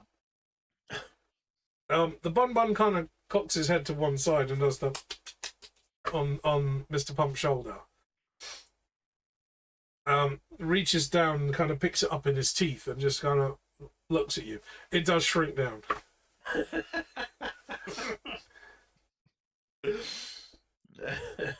That's going to be fun. Maybe we could actually get Google to start being a part of the attacking party. Probably not, though. Well, every time we do that, it slows down. There's insanely slow update. Can I do like a perception roll to see if there's anything else that sticks out? Okay, go ahead. That's probably gonna be terrible. Yeah, it's terrible. It's 6 total. The only thing that you notice looks like a piece of folded cloth. It has... It looks like it's what somebody thinks mystical should look like. Navy blue, little sparkles, green and red swirls on the fabric. It looks quite heavy, very luxurious silk, but, you know, it's probably man-made. Yeah. The trader notices that you're looking at, one of Dinim's finest. A robe of useful things. A robe of useful things. Yes. You merely need to reach into your pocket of the robe, and you will always pull out something useful for your situation.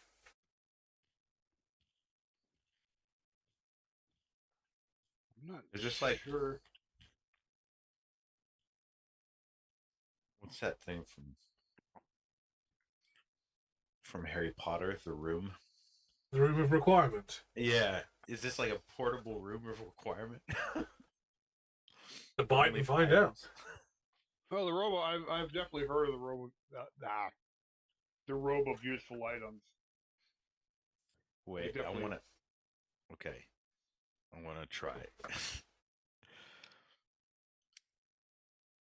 I feel like I'm probably gonna have to persuade, but I want to ask if he'll let me try it. I'm afraid that the owner would have to attune to the item first before it would become effective. Uh-huh. Uh-huh.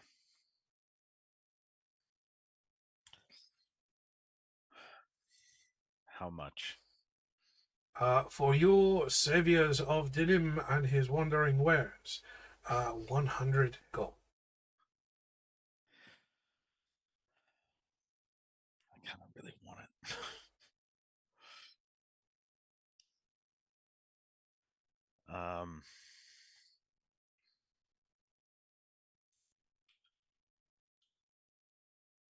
I wish I could remember how much gold we have. You definitely got more than that. Yeah. There was buckets full you were shoveling in. Yeah, right. Yeah, I want that. I want that. Does it come in any different colors? Once you have attuned to the item, you can request fabric dye. I'm sure there is some hidden in there somewhere. I just But like alteration of the garment would void any warranty. Well, So- if it is as magical as you say it is, it should be able to automatically adjust itself anyway. Okay, if you want to add that to your list of items, a robe of useful things. And what are you down? You're down 210 gold now? Robe of useful items, is that the one? Yeah. So you've got Raymond's banners. You've got the whip of disarming. And the robe of useful items.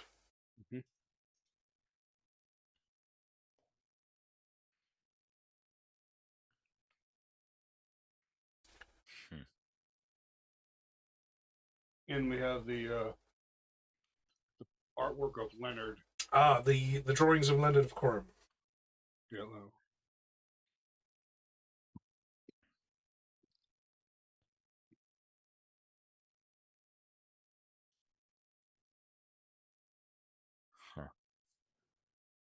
Huh. Can I get a perception roll from both of you, please?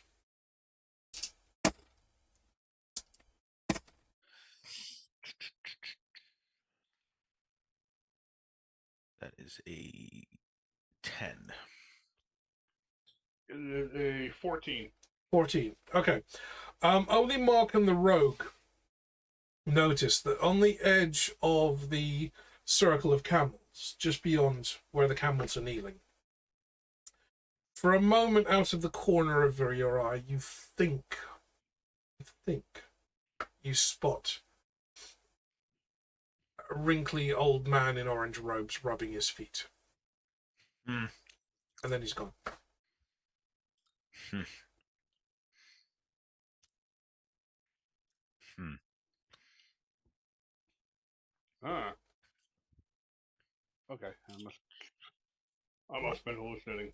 You dismiss it to the heat and the rising heat from the sand, and you're a bit dehydrated, and it's been an exciting day.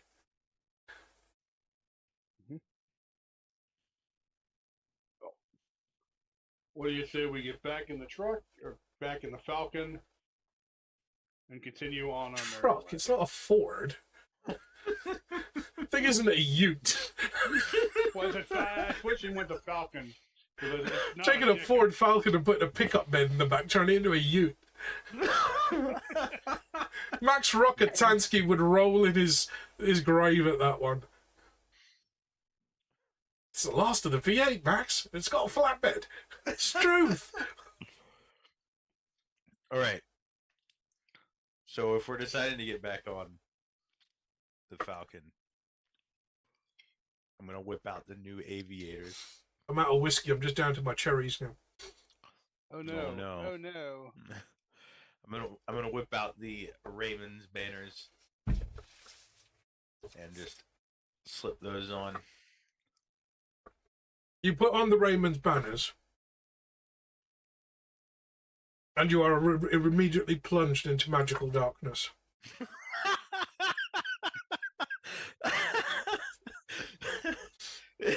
It's okay. It's gonna be one of these. It's gonna be. Jesus.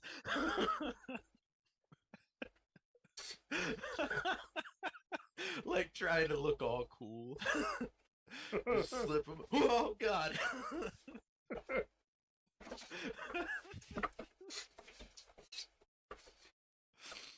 You're gonna fold them up and try and tuck them into a pocket, but there's just nothing. You're just scraping it against a rock hard nipple. Diamond, good evening, sir. Welcome. Haven't seen you in a while. Hope you're doing well. Oh God. Haven't seen us in a while, so we're doing well.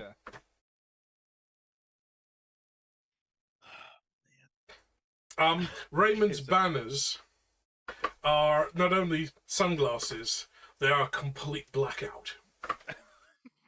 So. They are literally magical darkness centered upon your head.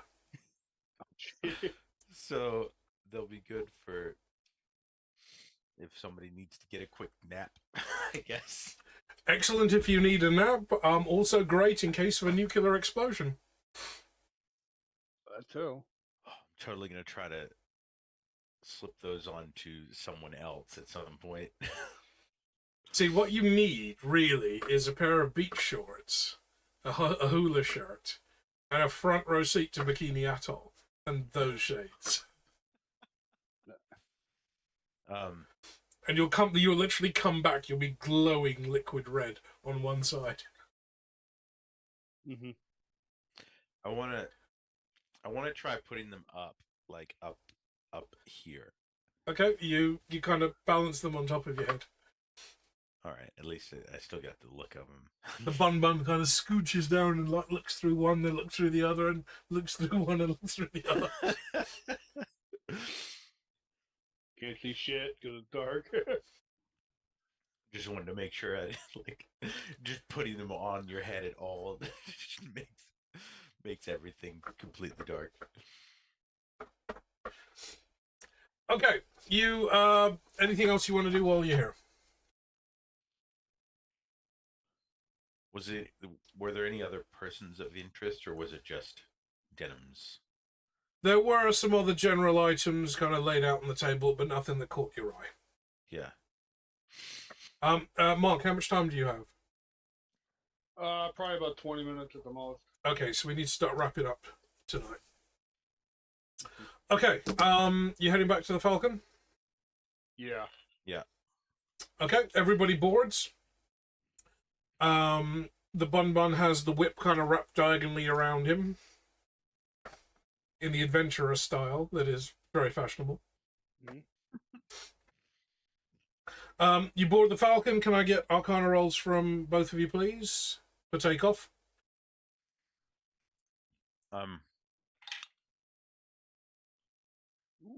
22. 0. It's just like one extreme or the other, isn't it? I It's know. like, no, it just sits there and can somebody get on push for fuck's sake? Oh no, you've run the battery flat.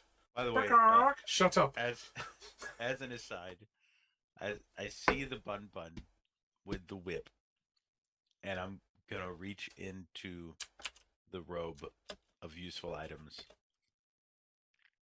and pull something out, and I really hope I get a tiny fedora. Are you wearing the robe? Yeah. Okay, you'll need time to attune to it. Oh right, I need to attune it. What do I need to do? I know what I need to do to attune it. You just got to wear it for at least 24 hours. Oh, for 24 hours. Okay, then. Tomorrow I'll do that. Okay, Eric's kind of locked in a bit of a recursive loop there again. You're just shrugging. Okay, there you are. You're back. Okay, you board the Falcon. What were your rolls, sorry? Mine was 22. a 0. 0 and a 22. Yep. You eventually manage a successful takeoff. Falcon kind of squats down in the sand and just jumps up into the air, flips its wings open and starts to soar. The two traders are looking up at you. Yeah, he is definitely a god of golden chickens. Why did you sell him the whip of disarming? He had the money. Why not? But you didn't tell him what it does. Nobody knows what it does. That's the point. But the same with the robe. Stop picking. Every time you pick at the nits. It's very irritating. Go round up the chickens. It's kind of in the name though. Yeah. What do you think that golden chicken is I could worth? simply do a quick. I could easily just do. I can do an identify. I've got 3 slots where I can ritually cast them, but ritually casting takes time. Well, that would take longer. Okay. Well, if you want to start working on that, that's fine. As the Falcon starts to kind of climb and slowly circle on some thermals, gaining a bit of altitude, you see off to your right what looks like a storm. Clouds are starting to darken, and you see little kind of crackles of lightning kind of making their way down to the ground. It seems to have come out of nowhere.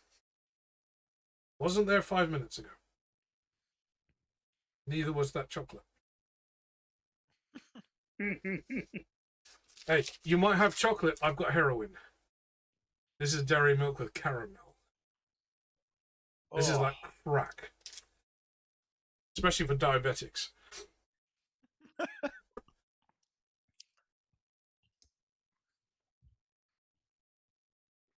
So a storm that came out of nowhere.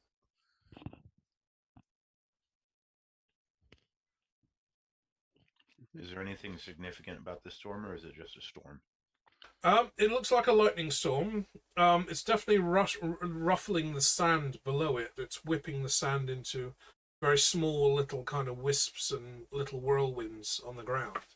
But this storm seems to be filling the sky to your right-hand side.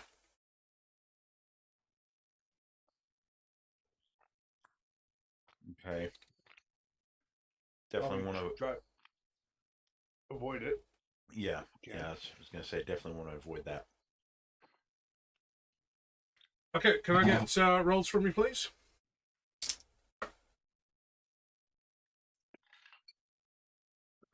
You may be the only one doing this because if I'm working on, well, I'll just do the quick action. I'll burn the last 3 spell slots to do the identification. Okay. The items. The whip is indeed a whip of disarming. That's as much as you can tell. Hmm. Okay. I got a 7 on that. roll, by the way. Yeah, and Arcana, then I'll get 13 on my Arcana. 13. Okay. Yeah, that's not. As you're climbing, you feel the falcon is kind of being pulled towards this storm on the horizon. You're trying to circle around to gain height, see if you can rise on the thermals above the clouds, but you seem to be kind of getting pulled off course, and you're struggling to maintain a straight heading. Okay, what if we try to deliberately, like, fly away from it? Okay, roll again, please. Oh, no. Fuck. 11. Crit fail. You feel a sudden upsurge as air is lifting the falcon suddenly up into the air. And then it's almost as if the rug is pulled out from under you and you suddenly drop. The bun ends up pinned to the ceiling, as is anybody that isn't strapped in. And Mr. Pump is kind of wrestling with the controls at this point, as the falcon seems to be tipped over to one side and being pulled in towards the storm. Lots of on the control panels in front of you, you see flashing lights start appearing as both the power meter is starting to be depleted, as the falcon is giving you some form of warning about the angle of attack, that you're in a stall state, that you're not flying straight ahead, that you're kind of almost tumbling in the air now. And after only a few moments, you feel like the bird is being tossed around in what is only can be described as a huge sandstorm. Give me one last saving throw from both of you, please. You mean Arcana check? So yeah. Oh, 5. fuck. 8. You're not making this Sorry, easy on 7. yourselves, are you? It's 2. No, 2 is what mine nice. was total. Oh, What happened? Ooh, 17 and a crit. Oh, jeez. we're fucked. Um, We're gonna crash land. The falcon was nice while we had it.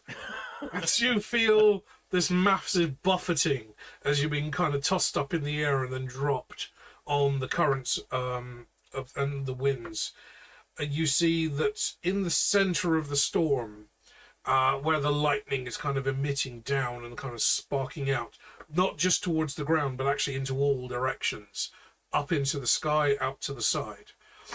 You're being pulled into what would look like not only the eye of the storm, but a glowing kind of sphere in the center of the storm that's emitting lightning.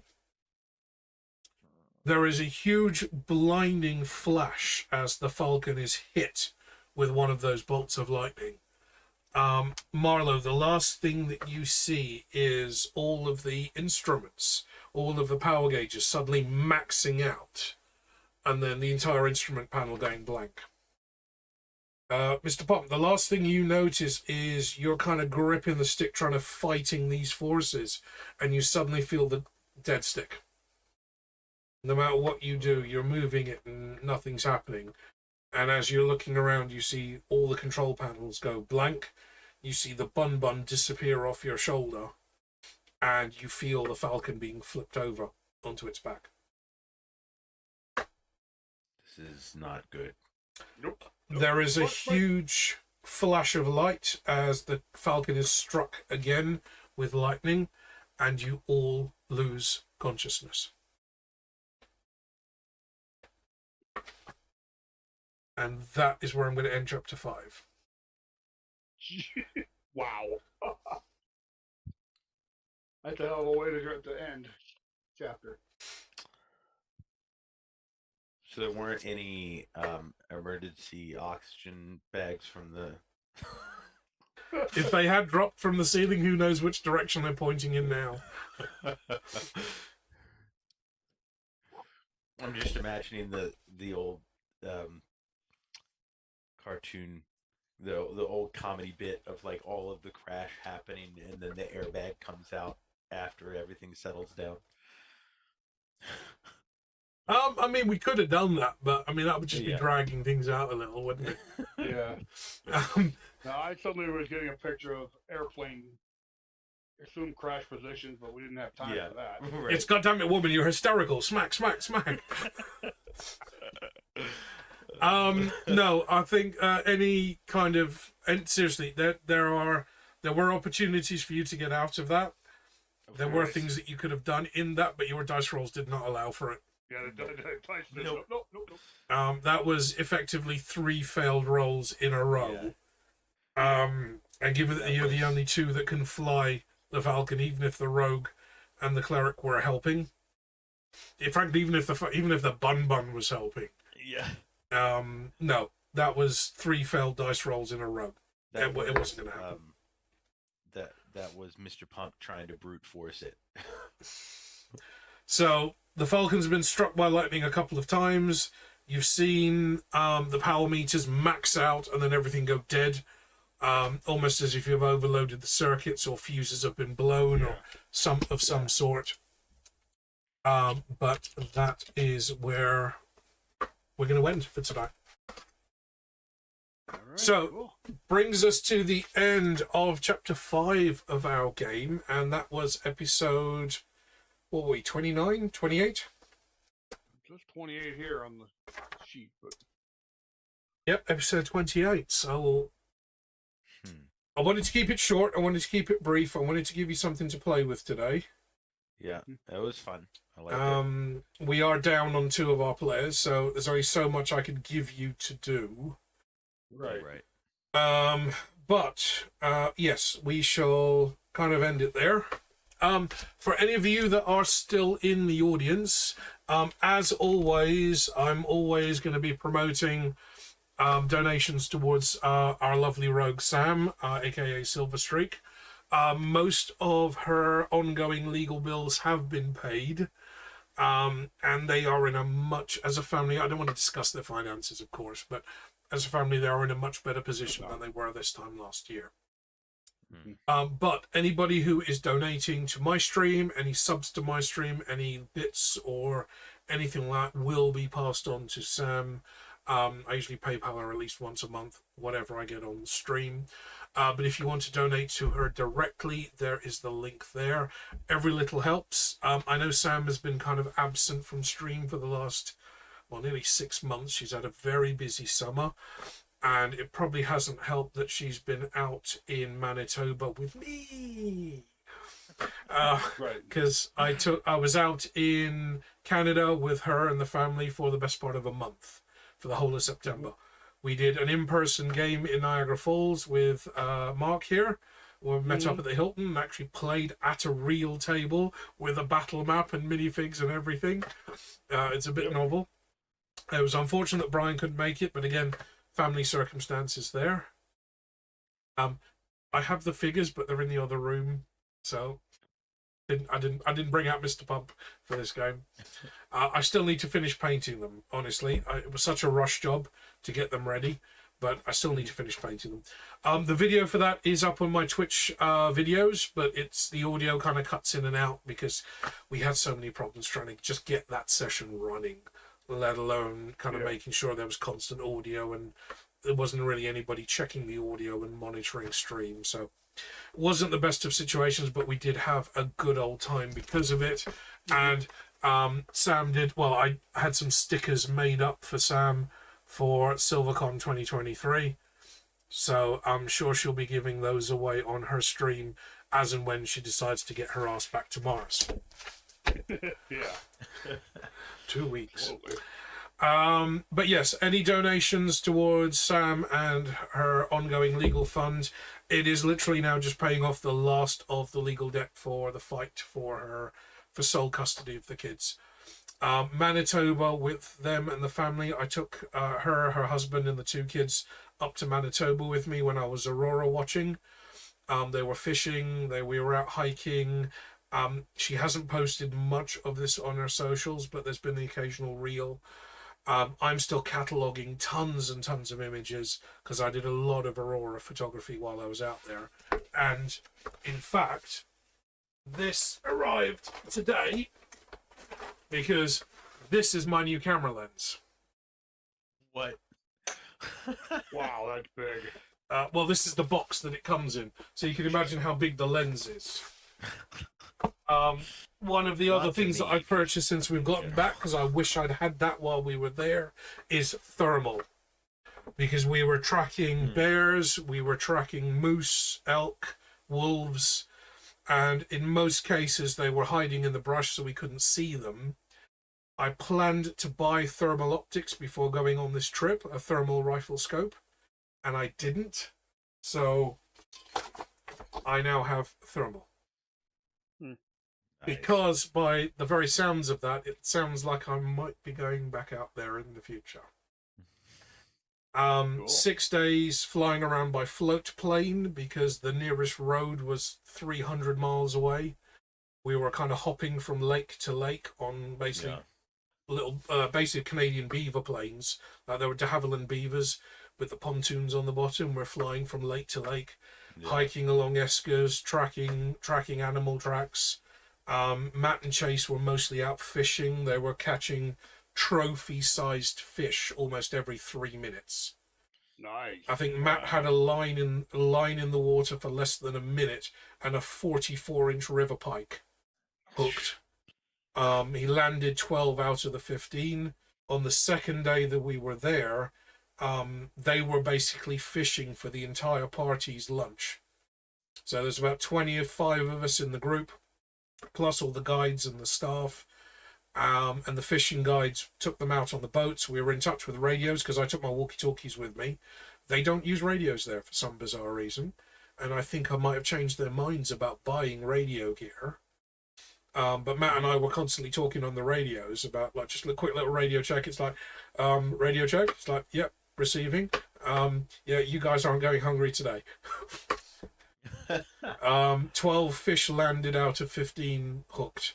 And Wow. literally from, again, I'm going to be posting these pictures on my socials soon, but from the minute the fish came out of the bucket and was killed and filleted to the time it was on someone's plate was less than 3 minutes. This is river pike. Wow. This is basically 10, 12, 14-pound lake trout. There's a picture of Chase holding a trout that's about this big. He could barely lift the thing in the picture. And that was basically every day as soon as they put a line in the water. That's the kind of stuff that was coming out of these lakes. I was there more for the Aurora Borealis because I was photographing the Northern Lights. I haven't published any of the major pictures, but I mean, just as a... if I can unlock my phone. If you can see the background of that picture. Yeah, wow. Sam took that on her phone the first night. Just leaning her phone up against a rock or something. Yeah. MRE joke there. And that was the kind of auroras we were seeing. I was shooting in ultraviolet at one point because I've got a full spectrum camera that I use for astrophotography, and some of the pictures were incredible. So I'm still going through all of those. I've got some retouches to do, take away little spots on the lenses and crap like that. But those pictures are going to be getting published soon. And we were, if you know where Winnipeg is in Canada, Winnipeg, Manitoba, we flew 2 hours to Thompson and then another hour and a half north of Thompson, right up to the border of the Northern Territories. That's how far north we were. So we're well within the Arctic Circle. Everything has to be flown in. Butter, yogurt, milk, everything. One of the chefs there was making bread fresh every day. Everything was cooked fresh for us for breakfast, lunch, and dinner. The hunters were hunting moose and elk and caribou because there was a couple of different groups that were there at the lodge. They were flying out every day and going hunting. And some of the elk and caribou meat we were eating that evening. It was that kind of thing. And it was 6 days that are still haunting us. Because the first couple of days back, the first thing the kids were saying, they were waking up and saying, let's go fishing in the kayaks. And then they're realizing that they're back home. Yeah. And apparently the look of utter just disappointment on their faces that they weren't there anymore. I'm still waking up at like 1 a.m, like reaching for my camera to go outside and see if the aurora's out. It's like, oh wait, I'm back in Newcastle. Oh fuck. Yeah. And yeah, it's that this. The guides were so complimentary about Sam and the kids because Sam was so enthusiastic about everything that was going on. Yeah. The kids were having so much fun. Matt out fishing. That there was talk of, well, they always need female guides because there's not enough female guides that are doing this. Yeah. Their in-house photographer is going to be moving on to being a facilities manager at one of the outposts. And I was kind of presenting some of my work to the owner, who was there every night, chatting with us during dinner, met us as we got off the plane, said goodbye as we were getting on the plane. A guy that owns 6 million acres of land in Manitoba, earmarked purely for conservation. And he was there shaking hands with every single person the day we arrived, the day we left, sitting, chatting us with him in the lodge, having a few drinks, sitting outside watching the aurora with us. And he's basically guaranteed the Canadian government no prospecting, no mining, no drilling, conservation only. So I am going to do everything I can to get back there again, maybe next summer. But in the meantime, as I said, any donations to Sam and her family are more than appreciated. I'm not going to go into details, but I mean, I've kind of helped them out as much as I can as well. But everything that gets donated to my channel goes to Sam and her family. But that is episode 28 and the close of chapter 5 of our game. And I think we need to do a raid for the first time in some time. So everybody who is in stream, thank you very much for joining. I hope you've enjoyed today. I know we're kind of a reduced crew for this evening, but hopefully we should be back again in 2 weeks' time. I'm definitely not going to be around next week because next week I am going to be shooting in London for most of the week, and it is my birthday. So I plan to be passed out on the floor for most of the week. I actually sounds like a plan there. I did drink half a pint of whiskey tonight because the glass was up here when we started. This was an old-fashioned, so it's basically whiskey, a little bit of bitters, and some sugar syrup and a cherry. So that was almost raw whiskey, and I'm definitely feeling it. So again, thank you very much, Diamond. It will definitely be a good one. Hopefully we will see you all again in 2 weeks' time, but we are going to go and raid James Lee, who is a friend of the stream. Thank you very much for joining. I hope you have enjoyed this evening's session. As I said, any donations here will go straight to Sam and her family, or you can follow that link and donate directly. And hopefully we should be seeing her soon. I did get her computer fixed, but the cat knocked it over. So hopefully not too much that needs to be fixed to get her back up and streaming. So once everything with work kind of settles down, we should be seeing her again. So Eric and Mark, thank you very much. Hope you've enjoyed tonight. Yes. Everybody in chat, Fun. everybody in chat, thank you very much, and we'll see you on the next one. All right. And we're off.